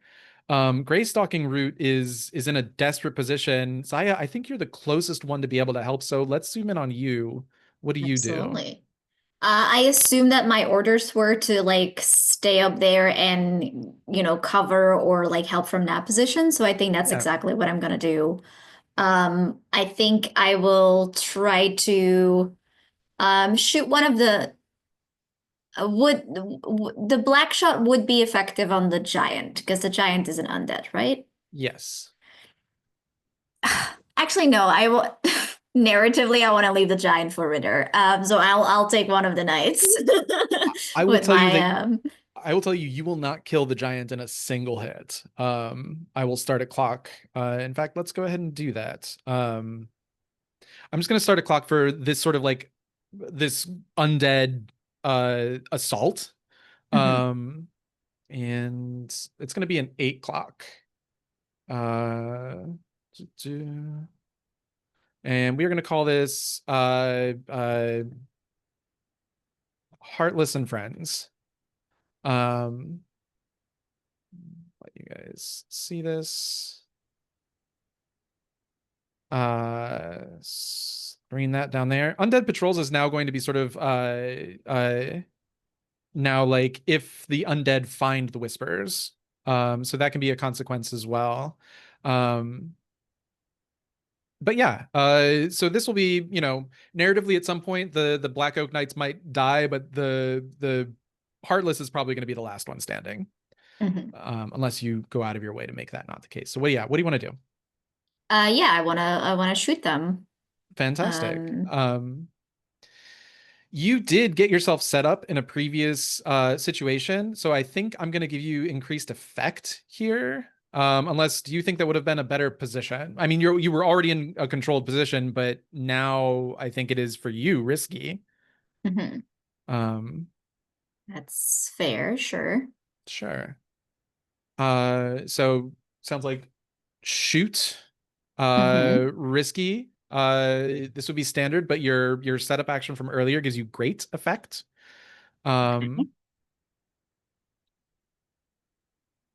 No one is really in position to assist you. So let's say if you want additional die, you can push yourself for 2 stress, or you can look at accepting a devil's bargain, perhaps. What would that devil's bargain be? Devil's bargain is going to be you're going to volley all of your black arrows. With bow and arrow, it's they're black shot tipped arrows. You're going to volley all of them. You're going to use all of them in this single. You're just going to shoot wildly. Hmm. Um, so instead of using 1, you're going to use all 3. And I'll give you an additional die for that. Just to check any other devil's bargains people have in mind. Anybody else got anything? Maybe. Um, where you posted that again? The roof. The roof.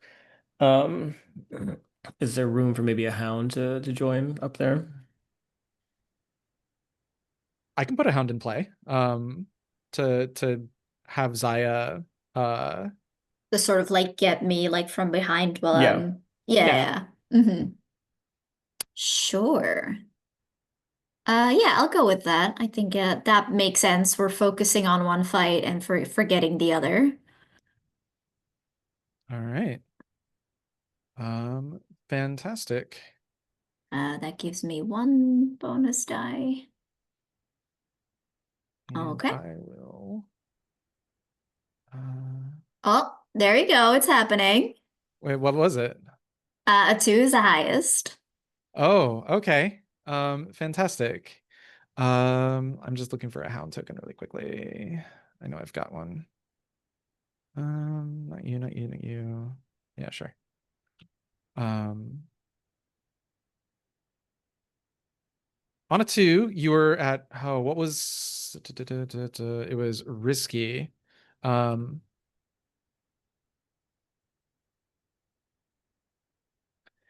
Okay. You suffer harm. I think that's the easy one. The Devil's Bargain, I'm just gonna have the hound. The hound wasn't just there. The hound is on you and now, biting at you. That is going to be, I think, level 2 harm. Let me double check. Consequences and harm. Yeah, it starts at level 2 harm. If you have armor, you can mark it to reduce it by 1. If you want to, you can resist that consequence, and it will again reduce it by 1. That would be a prowess resist. I'll mark my armor and resist it to bring it down to a level 1 harm because I can ignore the penalties for that. Okay. With my Zenyatta trait. Fantastic. Then yeah, let's say that because your armor is sort of like reducing the blows from this, take level 1 harm right in, just an old favorite, beaten and bruised. As you start fighting this hound. Fantastic. Ritter, Adramir, Kirish, you guys are, I'm assuming sprinting across this open ground to get to Gray Stalking Route. Is it just gonna be like rushing into melee? All right. Yep. Give me something big to hit and I'm gonna hit it. Fantastic. I guess then it sounds like we're going right into a sort of like group skirmish. I'm assuming the owls are participating. Adramir, are you participating? Kirish, are you participating? I'm participating at just a slight remove. I need to be able to help people too. Let me rephrase that. Are you participating for the purposes of this role? Yes. Okay. I will Sure, try yeah. and consider that narratively. Wait, Kirish? Yeah, for the purpose of this role, also will be participating. Awesome. A little Cool. lost without Zaya, but there's another person with a big axe to follow.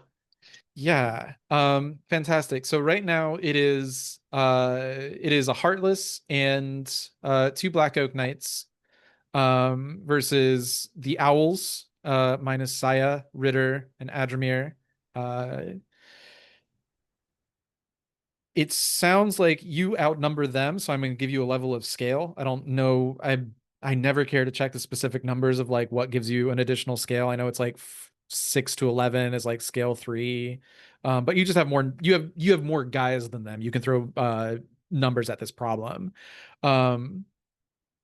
Ritter, sounds like you're leading this group, this attack. Sure. Cool. So it's going to be your stress to suffer if things do not go well, or for everyone that doesn't go well. Collectively, you are a threat too because you have 2 legionnaires. Actually, medic, do you have fine equipment? Do you have like a fine weapon? I have a fine pistol. Okay. If you mark 1 ammo for this attack, I will let you use that. Skirmish doesn't have to be like melee combat; it's just close quarters combat. So if you want to say that you're using your fine pistol, I will give you guys threat 2 collectively for this. Sound good? Sure. Okay. However, you're gonna have to mark black shot. Well, no, there's two living enemies. You can just mark a normal ammo if you want. Cool. So threat 2 versus threat 2 equalizes. I think you're in a desperate position to start with because you are crossing an open field to get there.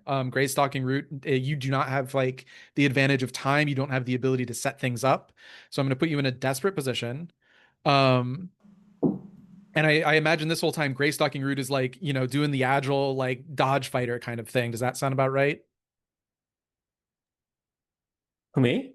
No, Gray Stalking Root. Oh, Because you've got to cross a field to get there. yeah. So yeah, desperate. However, you have scale on them. You have fine equipment, so I'm gonna say it's desperate great.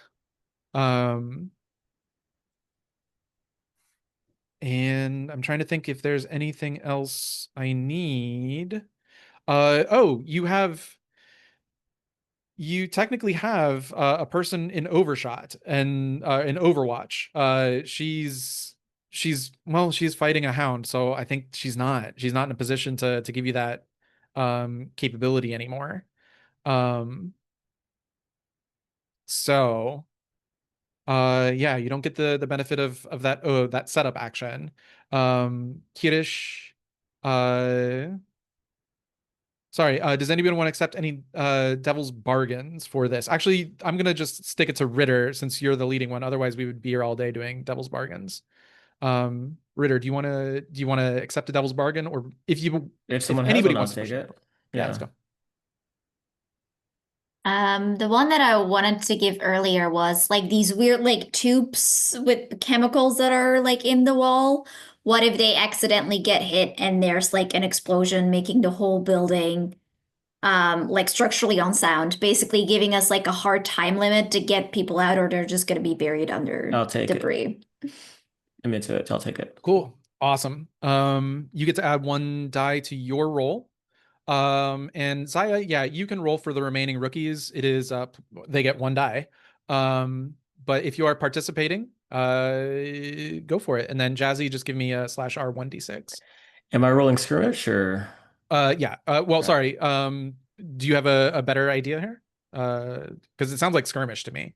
Yeah, no, I just wanted to make sure. Yeah, Doing yeah. a group action here? Is that what's going on? Sorry, one more time. Are we doing a group action? Yes. Okay, great, great. Also, Gray, you're in position to fight this as well. If you want to be participating, you can shoot your guns close range. Yeah, go for it. And this is just risky standard or risky great? Risky great. And am I still in desperate position here? Sorry, no. You're right, Jack. Sorry. It's desperate great. Got it. Thank you for reminding me. Everybody's in desperate great.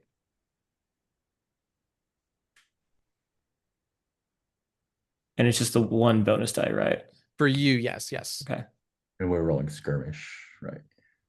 Yes. Skirmish, desperate, great. This is a group action, so we take the highest roll of. But you definitely do not want anything less than a 6 or people are gonna die. Well, thankfully I got a 6. God damn it. No. And don't forget to take XP for desperate actions. Correct. Yes. Everybody who rolled gets an XP. This is a prowess. So mark 1 prowess XP. I wasn't do sure if. Oh, go the ahead. rookies get one? No, the rookies do not. Okay. Sorry, the NPC rookies do not. Kirishi do. Do I also roll a die, or my die is the rookie die? You also roll a die because you're being Okay. played by a PC or being played by a character. I don't exactly remember the rule on that, but I'm gonna say yes. I forget how to roll a die with the commands in Roll20. It's like // them. For you, actually, you can just do a skirmish. Actually, no, we're just gonna just to keep things moving. We've already got a 6 on the table, and the Okay. rookies have already rolled, so I'm just gonna say you're kind of wrapped up in that, if you don't mind. Okay, sure. Yeah. But I'll give you the desperate XP. Just going, yeah. Cool. Looking over the results, Adramir got a 3, so that's only 1 under 4. Ritter, you're going to take 1 more stress for that. But it is a 6 at great effect.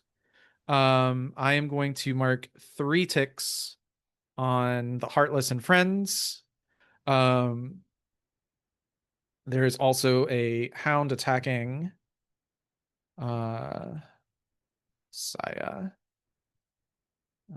Da-da-da-da. That needs to be dealt with. Cool. Ritter, give us like, think of this as like a round and trophy. Give us a sort of like narrative scope of like how the fight's going. Uh, put Adramir in danger and like how do you get him out of it? Um, so seeing the biggest thing on the field, he immediately gets excited and sort of gets tunnel vision and will charge right ahead. If there's anything sort of in the way, he will just use his great axe to sort of swing and cleave through it. Um, and as he sort of comes to blows with this Heartless, he's chopping, he's going for the legs first, sort of chopping into it, pulling out chunks of flesh and coagulant. But the thing is reanimated. It doesn't seem to like physically phase it in the way that you would maybe, a living person. It still sort of just keeps moving, despite the fact that chunks of flesh are being taken from it. Um, but I think I think from there, yeah, he'll sort of turn, like there's a moment where he's sort of swinging and he turns and just sort of catches a glimpse of Zenovich sort of in his periphery in danger, and he'll sort of curse to himself, fuck, realizing that Zenovich is in a situation that he fears he won't be able to get out of by himself, and so he'll just sort of like take one big cleaving swing up through the torso on the Heartless and push off against it to sort of scoop Thenomir in like away from whatever the danger is. Just sort of give him some distance from whatever he's encountering. Fantastic. All right. Let's bring the spotlight over to Kirish. You said you were kind of like hanging back a little bit. Um, yeah, you see Ritter. Also, I'm gonna say you're the one who sees that like this somewhere during the fight, like uh I think like maybe one of the Black Oak Knights, Jesus Christ, gets like punched backwards and like take superficial damage, but they like stumble back into one of these like tubes, and you see like it breaches, and this like ochre, this like sort of like burnt umber orangish like mist begins to sort of like hiss out of it. But more importantly, like the entire building begins to sort of like tremble and shake a little bit. um what do you do? That's horrifying, but also yeah, what are the what are the tubes got in there? That's very weird. I I think I'm struck by two wolves inside me, two conflicting impulses. One to, yeah, just freeze up and cry, and the other to somehow try and either figure out what's coming out of these tubes or patch it up somehow real quick. Um, because maybe that'll stop the whole building from collapsing. Because if the building collapses, how are we going to get people out? Yeah, so there's a couple things going on. You have Zaya up above you, who has a hound on her that she is actively trying to fight off.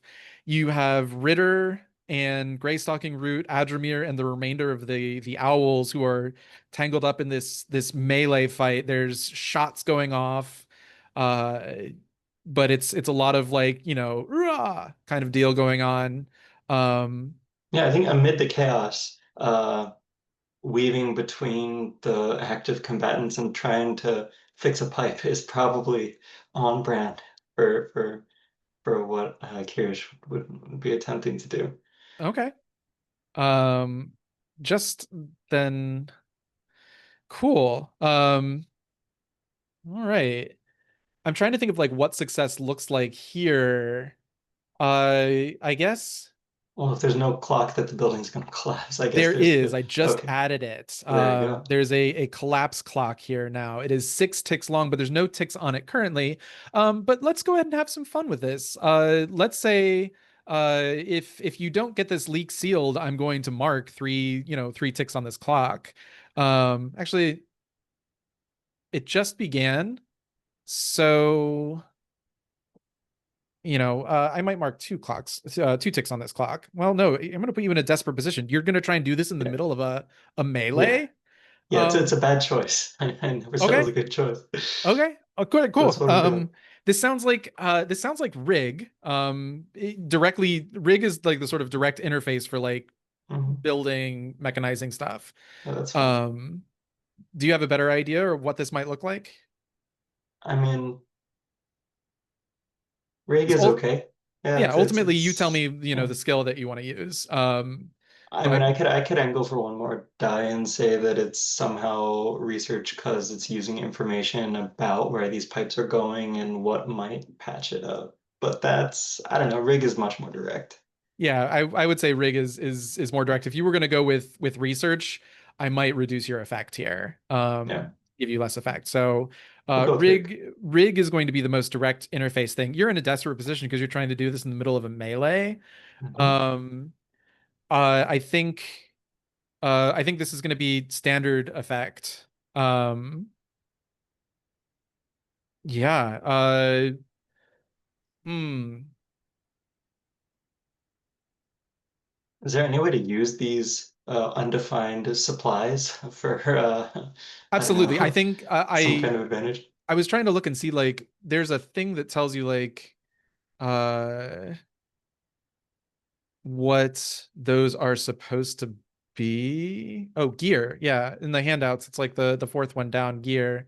But I'm trying to see if there's anything like oh, this says dry food packed for travel, not really appetizing unless cooked. One use feeds a legionnaire for a day, helps a rookie use a cooking kit.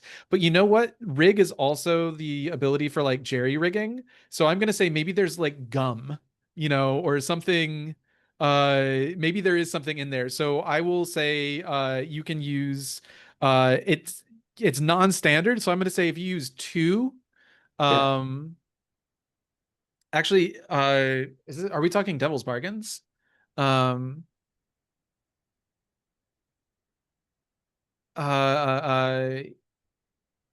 if you use 3 of your 5 supplies, I'll give you an extra die.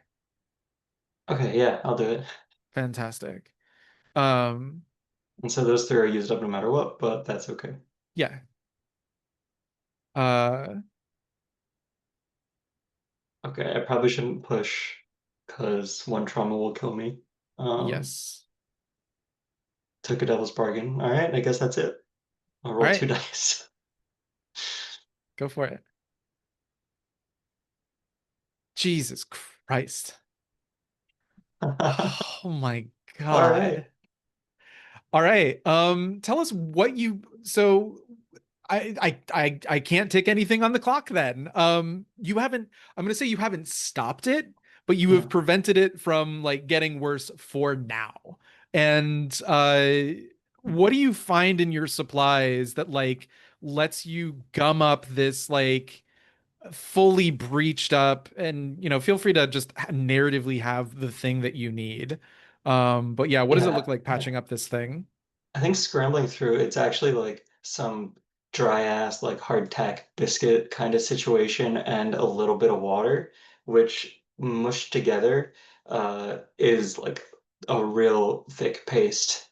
Um, and probably is causing some kind of a clog in the pipe itself. So long term, maybe not a good solution, but at least for now, stops the spewing orange gas from at least leaking further out, and maybe the shaking slows a little bit, at least in Fan- this immediate area.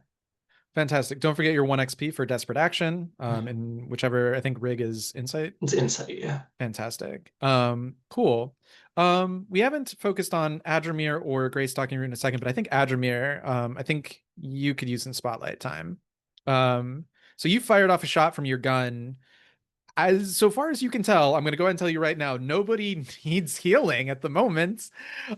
So if you want, you can either like, defer and I can move the spotlight until somebody might need healing, or actually, that's a good point. Zaya, you see her in a desperate situation as this hound is up above her. I'll also open this up to like Gray Stalking Root as well, if either of you want to like, yeah. She's on the roof, isn't she? Zaya's on the roof, yes. There might be a route to climb up there, because again, various narrative rubble might give you a path up. I feel like she's got it. Zaya's got it. Zaya, do you got it? I imagine it's like that very classic, like, I think what happened is she was like firing the bow, and like as she let go, the hound like grabbed, like just tore a piece of her armor off.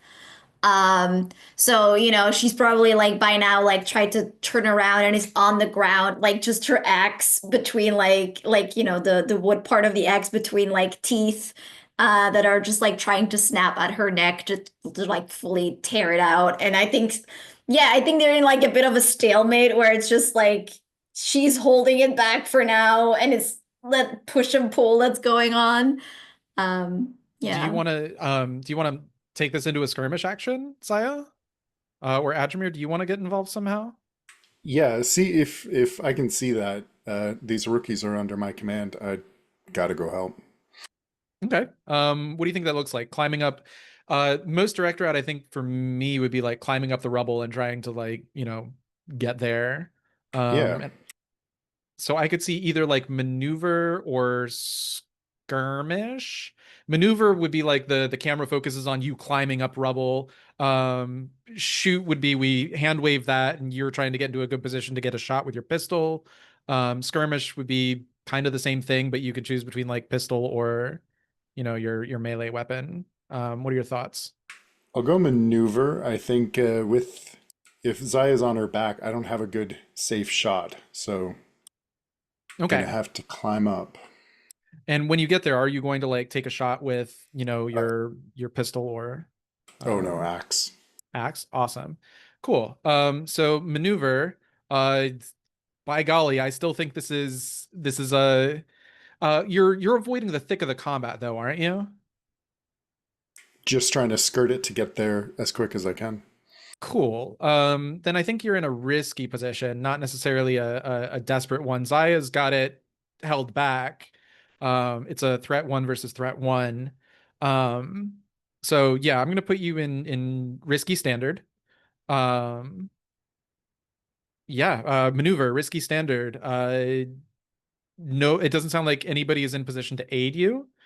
Although Zaya, I will say if you mark one stress, you can call this an assist by just saying you're holding this thing off and it's stressing you out.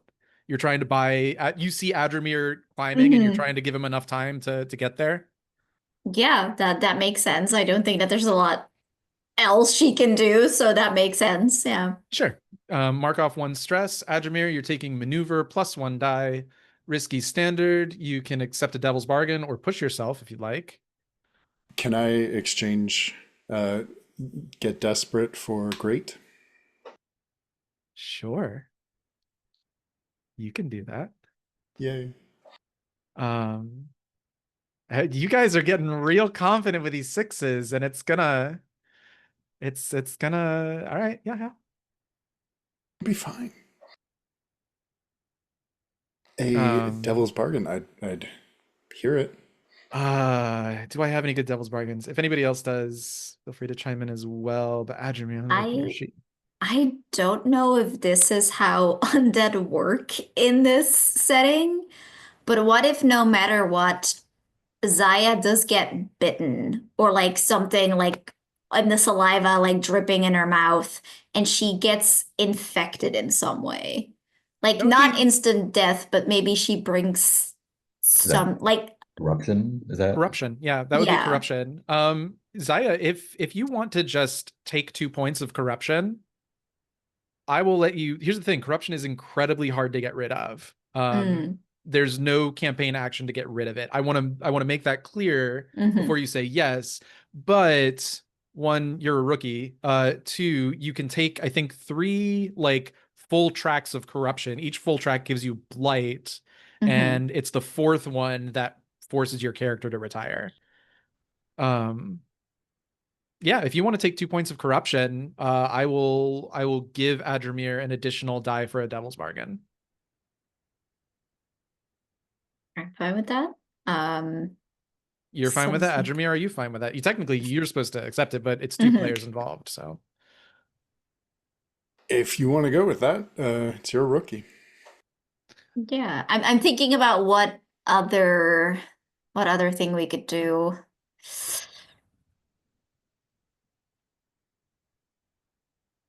Honestly, 2 points of corruption is not the worst thing in the world. You might take more though if it like gets another solid bite on you. Depending on this roll.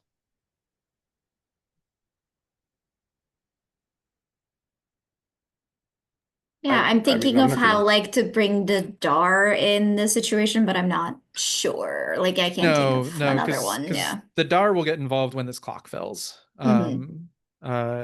And the Dar getting involved would only help in this case. So I mean,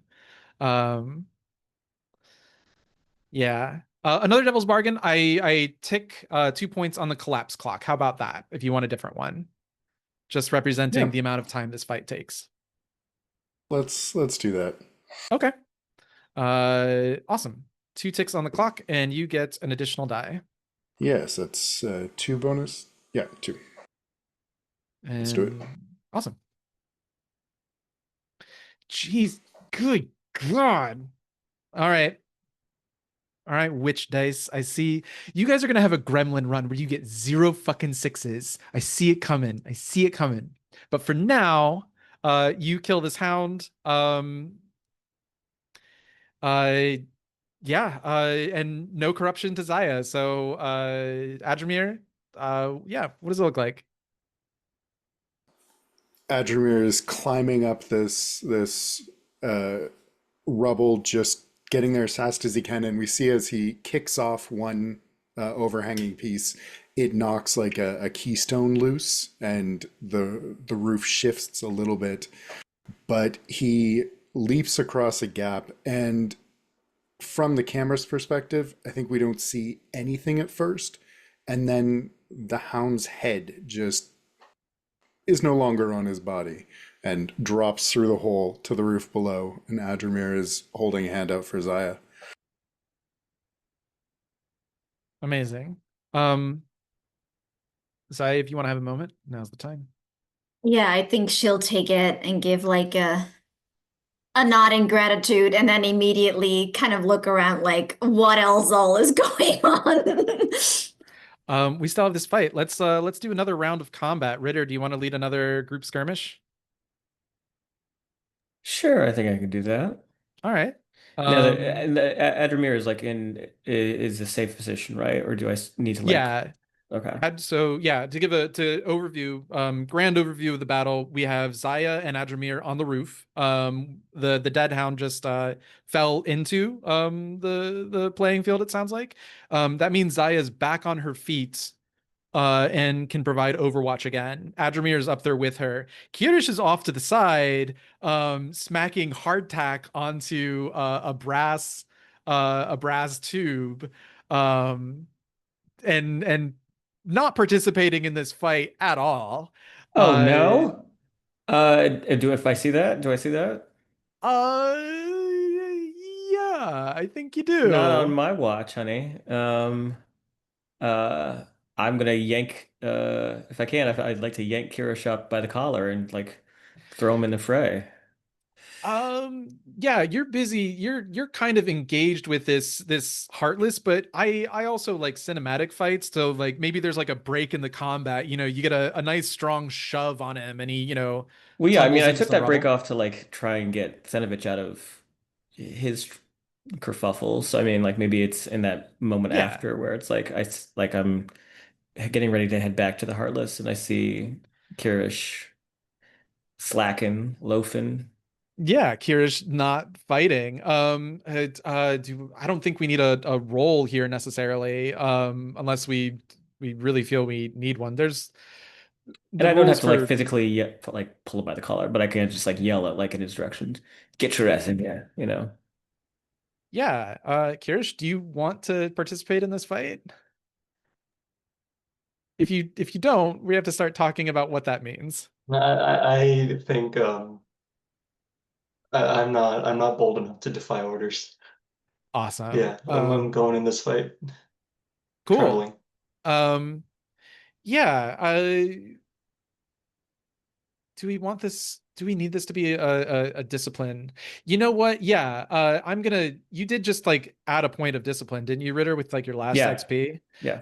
Let's have some fun with this. Let's say the rookies, the other NPC rookies, see Kirish not participating in the fight, don't think about asking questions about what it is that he's doing, and you see a couple of them trying to like all of them, like if I was to go around and ask them as players, be like, yeah, I'm hanging back. Yeah, I'm hanging back too. Yeah, I'm hanging back too. So they're all hanging back, which is letting the Black Oak Knights and the Heartless sort of like regroup. So this sounds like a discipline. Um, is this a discipline setup? I'm just going to count this to the clock just because of time stuff. This is essentially like you getting everybody in order. And is this controlled or risky? Oh, it is definitely not controlled. Oh. It is risky to start with. But I will say that like, Or do you think it's desperate? I mean, you can always move it to desperate if you I'll move it want. to desperate.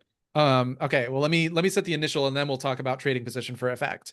So it starts at risky. I think it's standard effect. Because that's just where we start.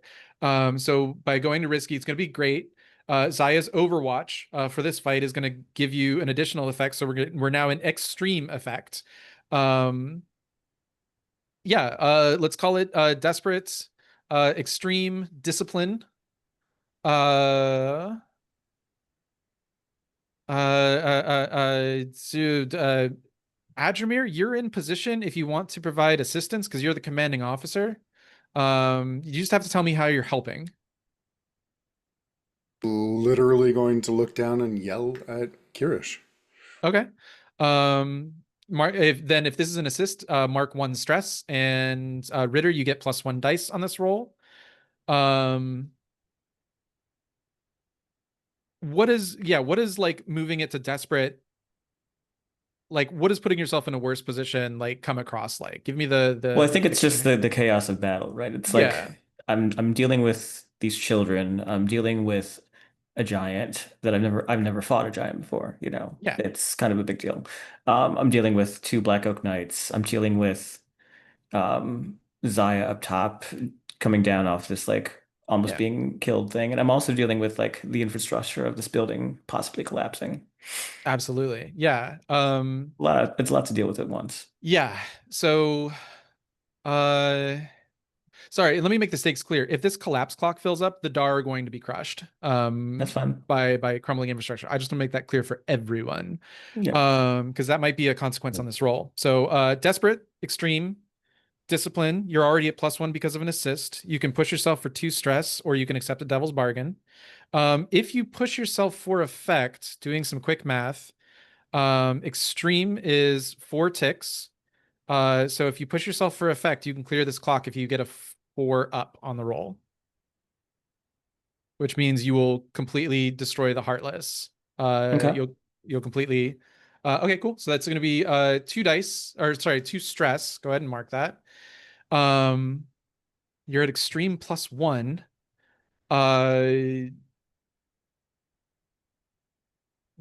You can accept a devil's bargain. If If anybody someone has a, has it. yeah, let's go. A devil's bargain related to this. Um, You just so for go ahead. no, I was going to say mark like either a piece of armor or something just to represent narrative conflict, but that's kind of represented in the dice rolls. So was gonna say you so thoroughly motivate slash frighten the rookies that they charge, which may be effective, but them charging in the building ahead is also probably not good. Yeah, I'll definitely take that. Sorry, what does that mean necessarily? It means if the building collapses, they'll collapse within it. Oh, Yeah, Yeah. all the rookies who are down on the ground oh, are interesting. running ahead of him. Okay, yeah. All right. Cool. So that means I think you're at +2 dice now. Discipline, desperate, extreme, +2 dice. Hit me with them digits.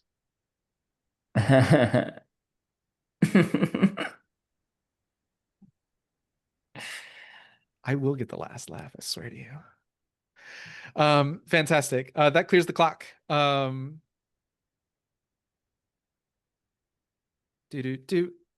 up. This kills everyone. This kills the Heartless. This kills the Black Oak Knights. Everyone in just like a few sentences, like give me your contribution to the battle. We know Zaya and Adramir are providing Overwatch. Gray Stalking Root, you can get involved as well. Yeah, I think since I'm in the melee, it's hand weapon time, which is just a nasty little curved knife. And it's sweeping around, getting behind people, stabbing, cutting tendons, just being a little sneako. Fantastic. Adramir, Kirish, Ritter contribute to the fight somehow. Can I narratively help Gray Stalking Root? Yeah, absolutely. This is like all just the combat all in one. Since we're all on the roof and Zaya's doing Overwatch her below, I think Ajamir's just going to take pot shots at the thing Gray Stalking Root's fighting. Yeah, I specifically on the knights while Ritter takes on the giant. Ritter, how do you kill this Heartless, this giant? So you said it has something in its chest. It's just not a heart. What is it? No, it's just a gaping hole. Gaping They've hole. carved out their heart. Got it. Okay, cool. And So I think he barks at the rookies to get their putting soft asses in gear, and as he's doing that, he's sort of chopping at the legs again, going for it. And I think he finally cleaves through one, slashing below the knee. The thing starts to wobble and falls towards him, and he sort of braces himself, putting up his axe, so that when it falls, its chest, its gaping hole, sort of falls onto the axe, and the thing is still sort of clawing at the earth, trying to claw at Ritter. And just with one sort of final swoop, he jams the axe up through the sort of kind of like bisecting from the sternum up towards the top of the head, just sort of cleaving it in half and just spraying himself, of course, with a bunch of deep, dark coagulant. incredible. We're starting to edge closer to time. We might run a little long. Does anybody have a hard out at like half past or quarter after? I Just wanna... do. Okay. Actually, yeah. Awesome. Good to know. Then in that case, we are going to hand wave like regrouping assessments. We can handle like if you learn anything or want to study the bodies or anything, but you don't really have that time because I think like as the Tarantino-esque like fountain of red blood. Also, I will say that the Heartless, it obviously doesn't bleed, it's undead, but when you bisect it, what leaks out of its corpus is not red blood, but it's this sort of more orangish ichor, which looks coincidentally slightly like the color of that mist that Kirish noticed coming out of the vats.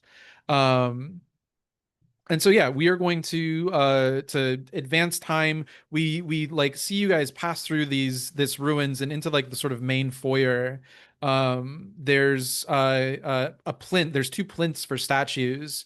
One of which has been absolutely reduced to full rubble, but the remaining statue is of this sort of like curly-haired, handsome youth with what should be a hammer held aloft. This is Gerholtz and Matyar, the smith and the hunter.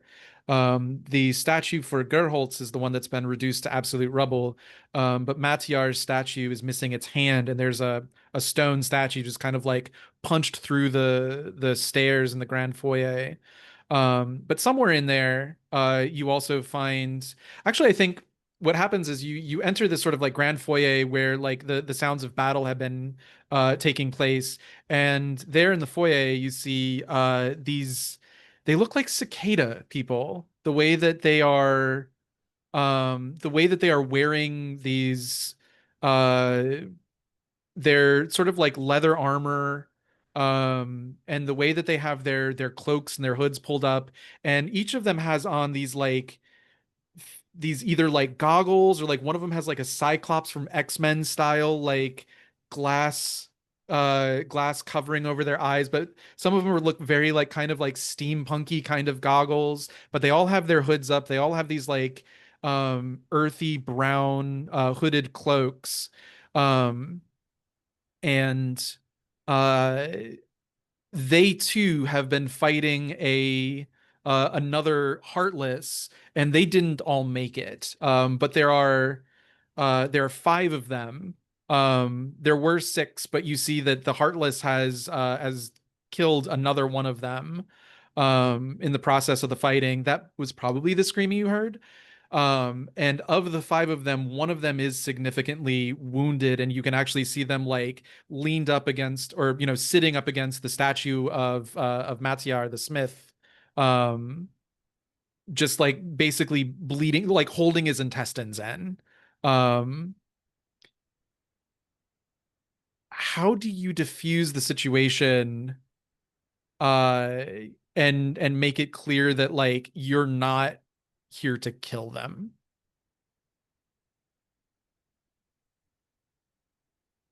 I would approach with my axe away and my hand raised to show off my holy symbol of mercy, Oh, okay. to indicate that medic here, and say, we are with the Legion. We've come to extract you. Uh, One of them replies, and they speak through this, mask. Um, there's not an inch of bear skin on any of their bodies, and one of them says, "Legion, we thought you died. We thought We've you were gotten a wiped lot of out." that. The person who spoke gets like sort of overridden. One of the others, we're gonna call her Round Goggles. I need to give them all sort of like identifying markers. So Round Goggles like pushes that one aside and says, "You're a medic." Yes, Um, let me help your friend, or try. cool. Um, the way that healing works in this game is it's a fortune roll. So give me a fortune roll with your doctor skill, whatever that is. It is 2. And again, 1 to 3 is they can't be saved. 4 to 5 is you can stabilize them. 6 is you've got exactly what you need to get them back on their feet. I don't know what exactly that means with the time that we have left. Could I pull out a tonic to get another die? Uh,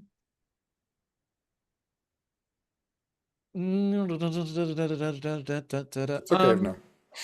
I'm gonna go ahead and just say yes. For now, I reserve the right to change this ruling later. And I mean, in subsequent instances of stuff like this. But for now, I'm gonna say yes. I don't see this as like a precedent, I guess is what I'm saying. That's a 6. Of course. So spend your tonic. Um, and yeah, they're wounded pretty badly, but you're able to give them like some numbing poultice. and do like some field surgery, literally like the image that I shared on the scheduling thing. You lay out your tools and get to work patching them up while the others are uh holding them together. This whole time the building is almost about to collapse. But with that all said and done, actually, I'm going to go ahead and call this mission effectively complete. You are able to stabilize the DAR. We're going to hand wave the parts where you fill them in on your mission on why you're here, and we just like get a quick little montage of you guys like going back out through the hunting grounds, through the forest, by the battlefield, back to the boats at the banks of the Tigriria, and crossing back with the DAR. Yeah, we're gonna go ahead and just call it there, just because time. Fantastic. So let's go through quick little XP run. And let's see, starting from the top.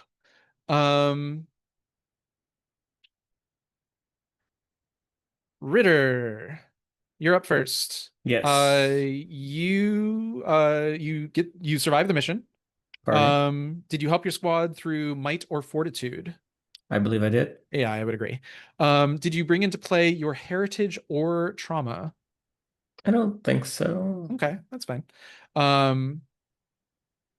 And the highest threat opponent faced was 2. Heartless count as threat 2. Okay. So that is 4 XP, I think. Yeah.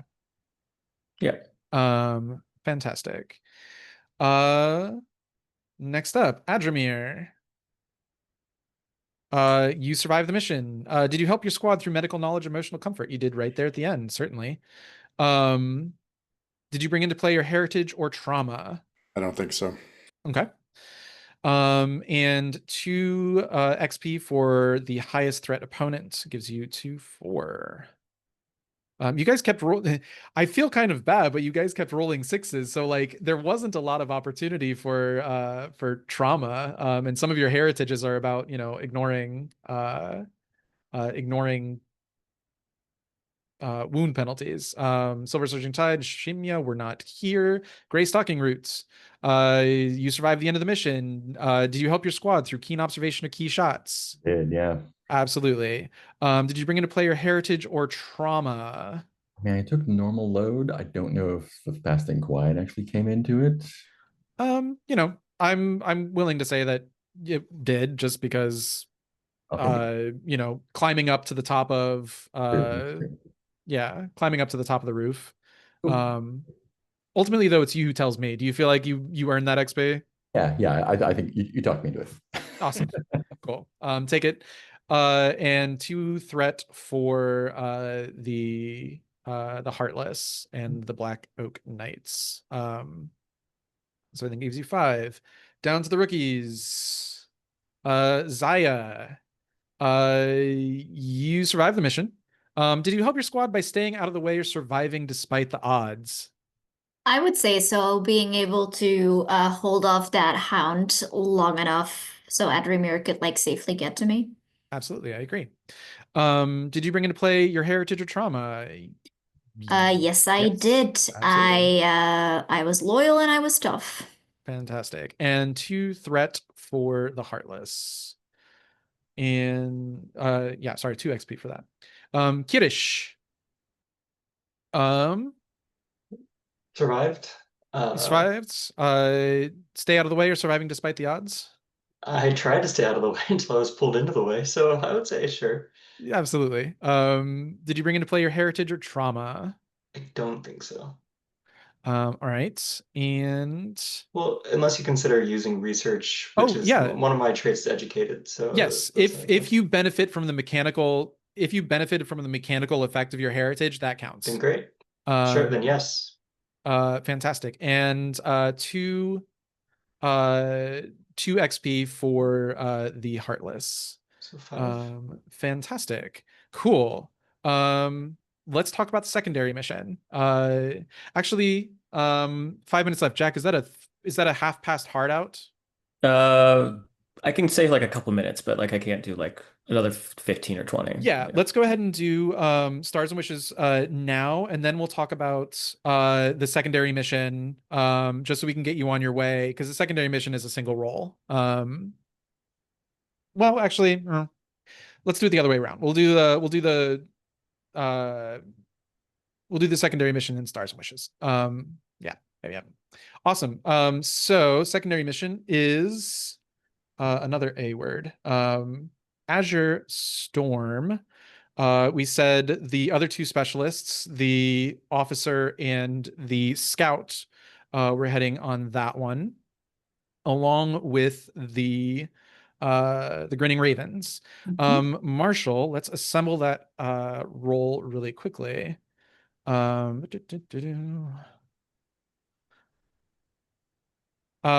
all on the mission Oathsworn to the Legion? Yes, you get 1 die for that. Commander, are you going to spend 1 intel to give them advance information? No, I don't think so. Okay. Is everyone on the mission a specialist or soldier? No. Anybody distrust or not respect the leadership enough to disobey orders? Not yet, but we do have that clock started, but not yet. Are the required specialists not on the mission? They are. This is a recon mission. Quartermaster, are you willing to spend 1 use of horses to equip the mission? Oh, horses.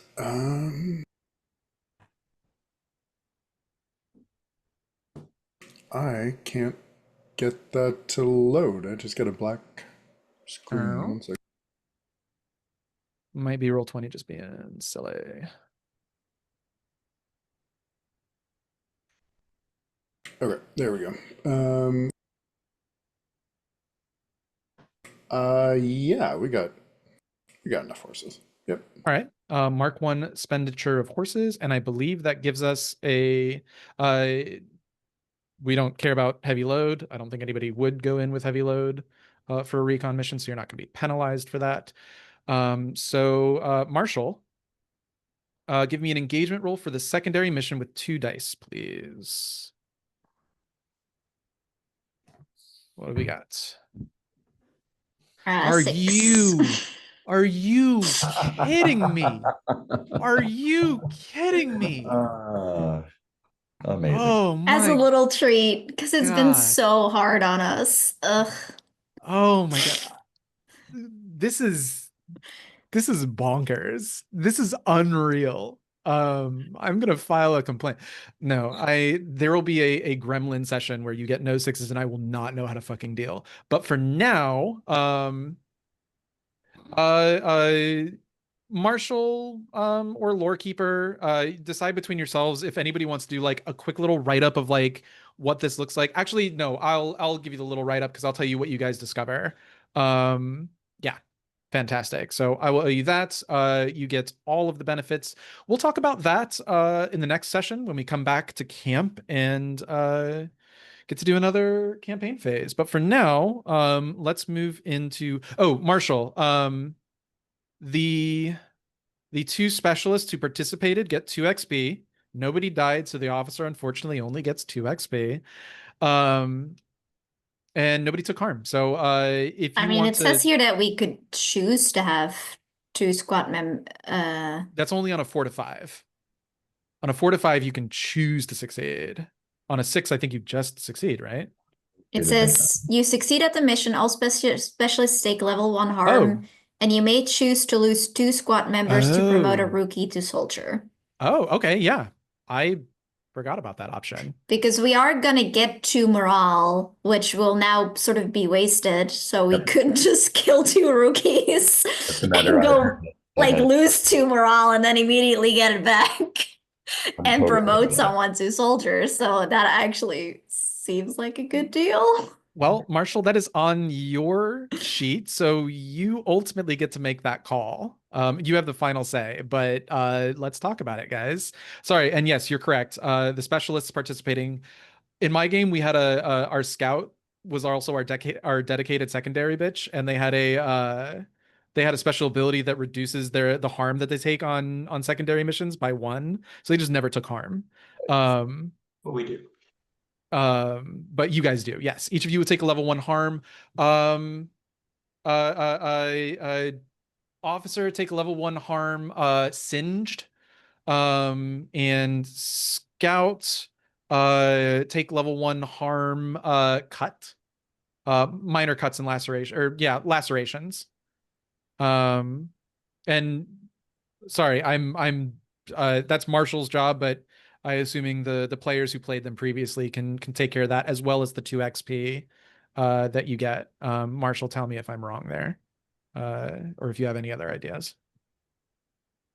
Yeah, Awesome. I'm marking it on my sheet. Go ahead and mark it on your character sheet.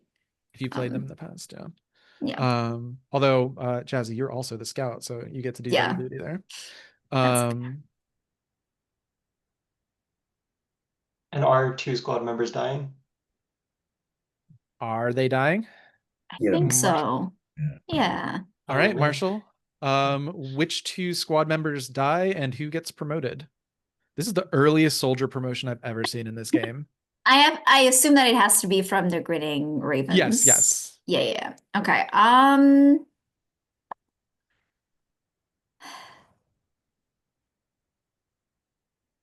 Lore keeper. I'm not gonna kill Kool-Aid because that would suck. Or Adrevere. Let's promote Kool-Aid actually. Oh shit. Sure. All He's right. a soldier now. And I think the Baroness is dead. And I think Nuri is also. Or no, let's do Tanweer because I don't think that they got XP yet. So I think Tanweer and the Baroness Livia Zardini are gone. Lore keeper, please note their names in the Book of the Dead. Ay, Dios mío. One more, and you get to tell a tale of the Legion. And yeah, the Grinning Ravens are they're not looking great right now. You cannot deploy them as a squad with only 2. I'm making that call right now. That is not a squad. Is there a way to You can always move add people around. people? Okay. You can move people around if you want. You can like disband another squad if you want to just like move people around. Although in the current situation, you might want to be like, Cole, you're now in charge of the Star Vipers, and one of the unnamed rookies from there, takes their place or something. Because I don't think you can really move people around. Everybody dead so far is from the Ravens. Okay. We'll talk about that more later. For now, let's go to Stars and Wishes.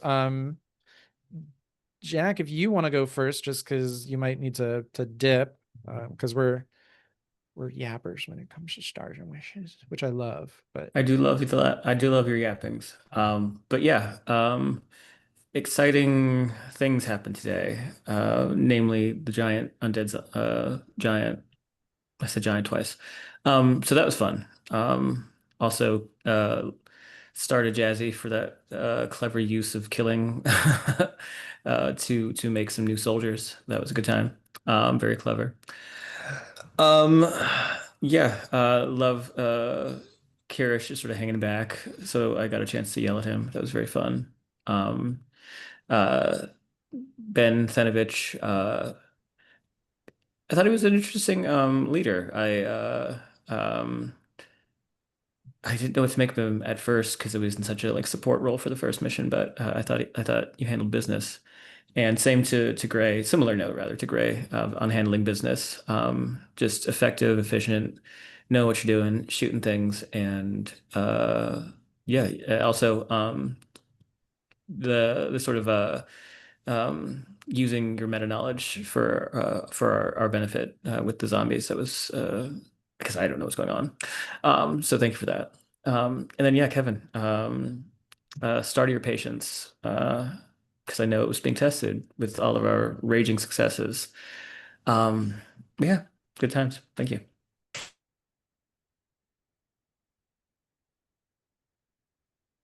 I guess before you have to go, a star to Jack for especially that last giant murder, the falling onto your axe and bisecting was very dramatic, and of course your description very tactile in a nasty way.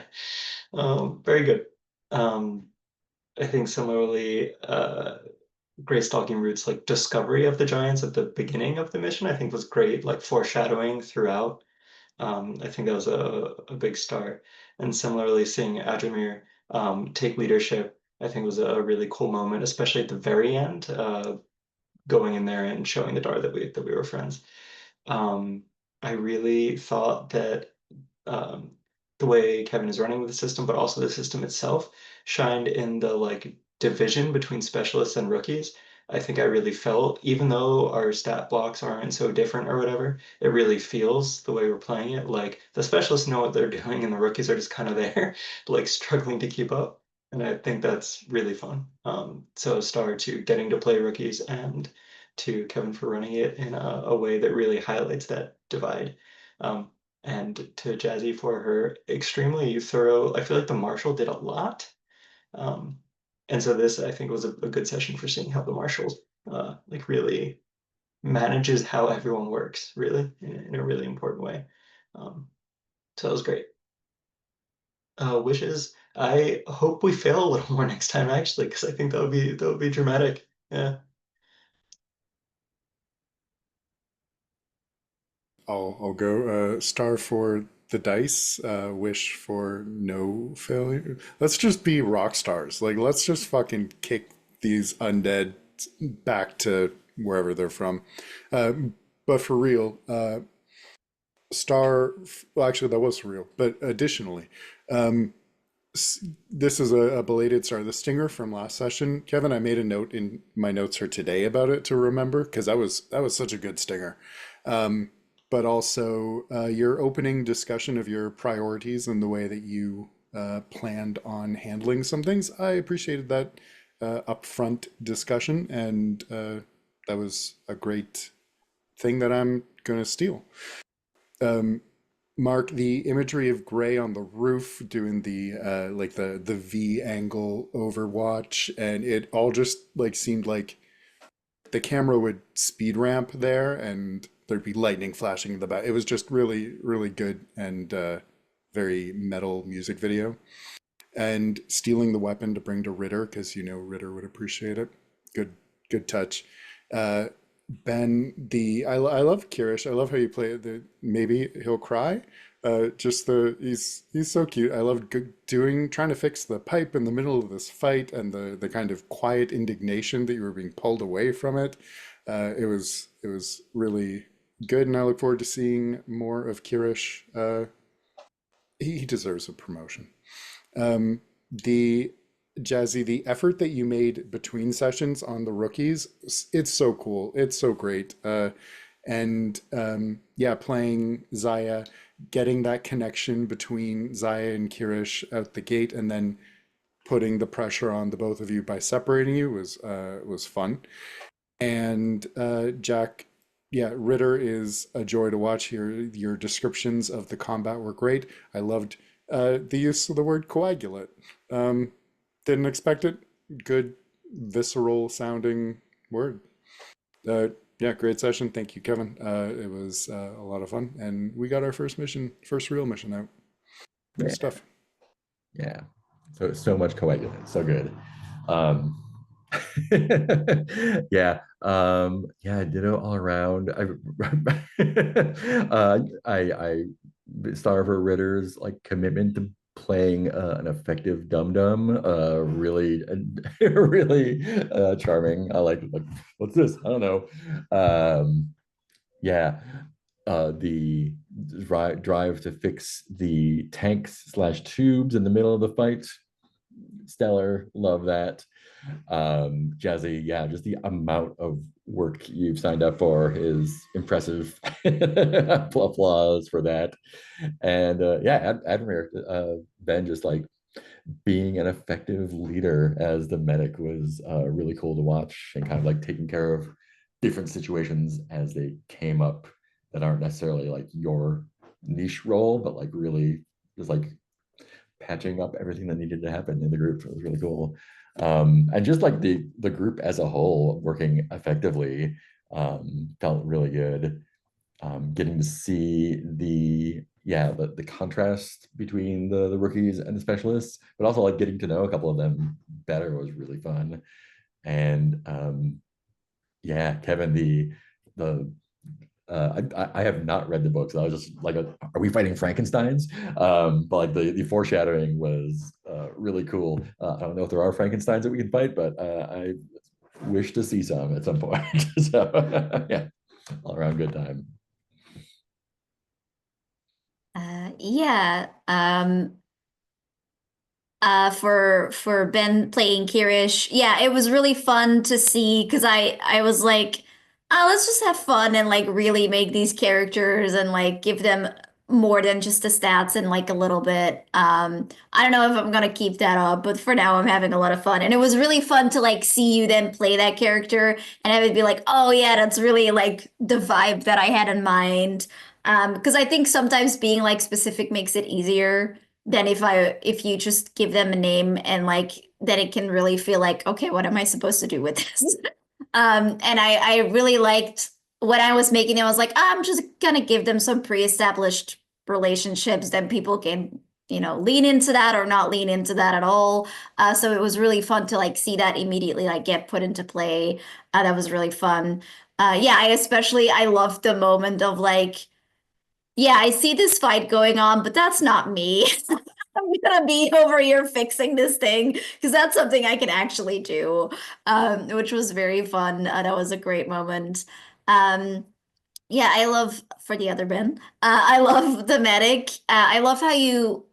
It's such a fun take, I think, that you're doing on a medic because on paper, having the medic be the leader is like you would never do that, but the way you've been playing him, I was like, no, this is absolutely the leader if the officer is not around.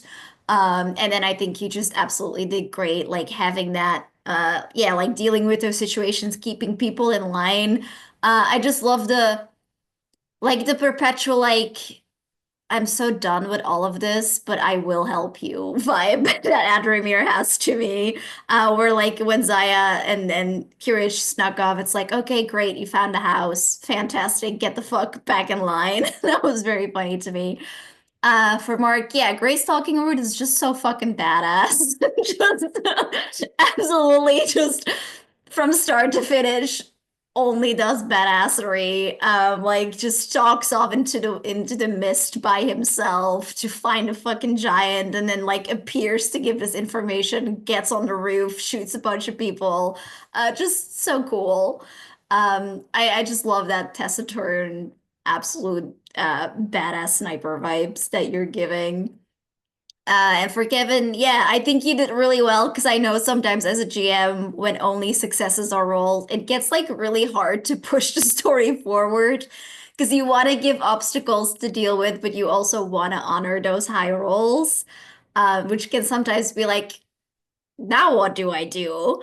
But I think you did really great by still moving it forward and still giving us a lot of things to do, while never making it feel like the high roll didn't matter. Or like, okay, I guess we fixed that, but now the other thing is here. I felt like all very logical and interesting what we were doing. And for wishes, um, yeah, I'm interested to see the camp scene, see if you can maybe get some more like interaction between these characters. And I'm just interested to learn more about like the whole group and like what that feels like when we come back from a very successful mission. Because, very likely it's not gonna last.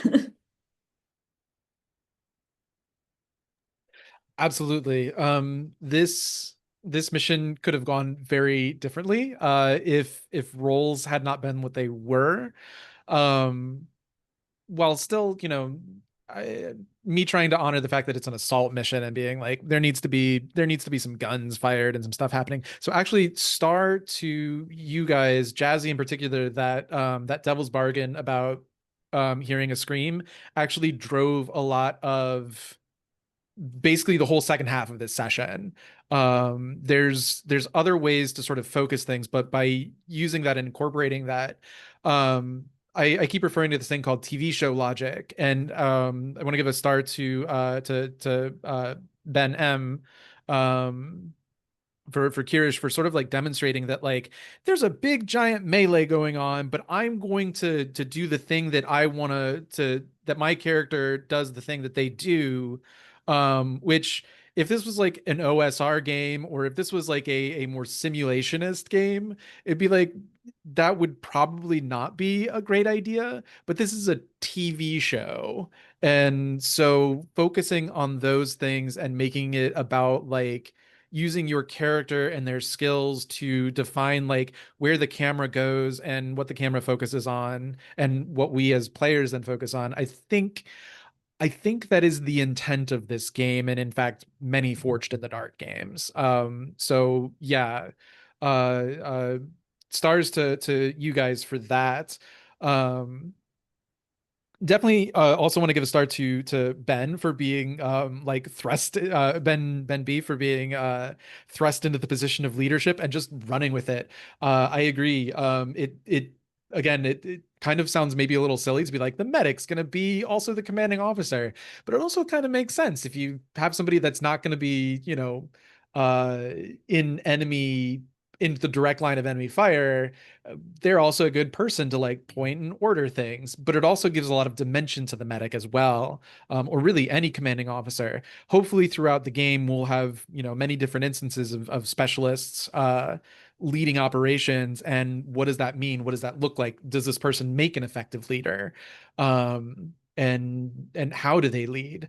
I think that is its own way of like learning about these people and seeing what they're like under those kinds of pressures. So fantastic job there. Um, and gray stalking route, yeah. Snipers, we always love snipers doing sniper things, which is finding high ground and providing overwatch. Um, and because that is a thing that is so quote unquote standard in this game and expected, keeping that like new and fresh each time is going to be a continuous challenge for me. But for now, it's really fun to see that happen. And also, again, it was a devil's bargain to put a hound on the roof with you guys. So that was also really fun because that again tells me where even in successful roles, like how do we continue shaping this narrative together? And it felt like a collaborative storytelling exercise in a way that used the tools and the mechanics of the game to do so.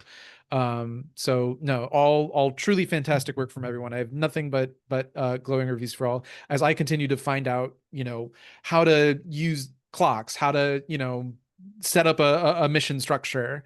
I think there's another way that I could have played this, or we could have extended it out a little bit longer to like make a dialogue between us and the Dar, but you'd already rolled so many dice by this point that I'm like, let's just call it good. Primary missions can either be decided in a few rolls, they can be decided over multiple sessions. We'll kind of figure out that pacing. My big aim is to try and do like one session as a mission phase, one session as a campaign phase, mostly because if I stretch it out to as long as I really want to, we'll be playing this game for years. And as fun as that sounds, nobody really wants that. So I'm gonna try and keep the pacing. I'm trying to keep cognizant and keep conscious of the pacing. Anyways, stars to all of you for helping in that regard and telling me where to focus the camera in those ways. Fantastic work all around. Wish, I mean, I love playing the Horned one. So I hope she gets involved in whatever you guys decide to do it back at camp scenes. Though I mean, I'll play whoever's not being played. I I probably should reach out to Jack, though this might be a jazzy question as well. What does a promotion ceremony in the Legion look like? You guys, like I said, this is the earliest promotion I've ever seen, even though I've only played this game twice. This is my second time. Um, so maybe think of that a little bit. I'll reach out to Jack as well and see if they have any thoughts.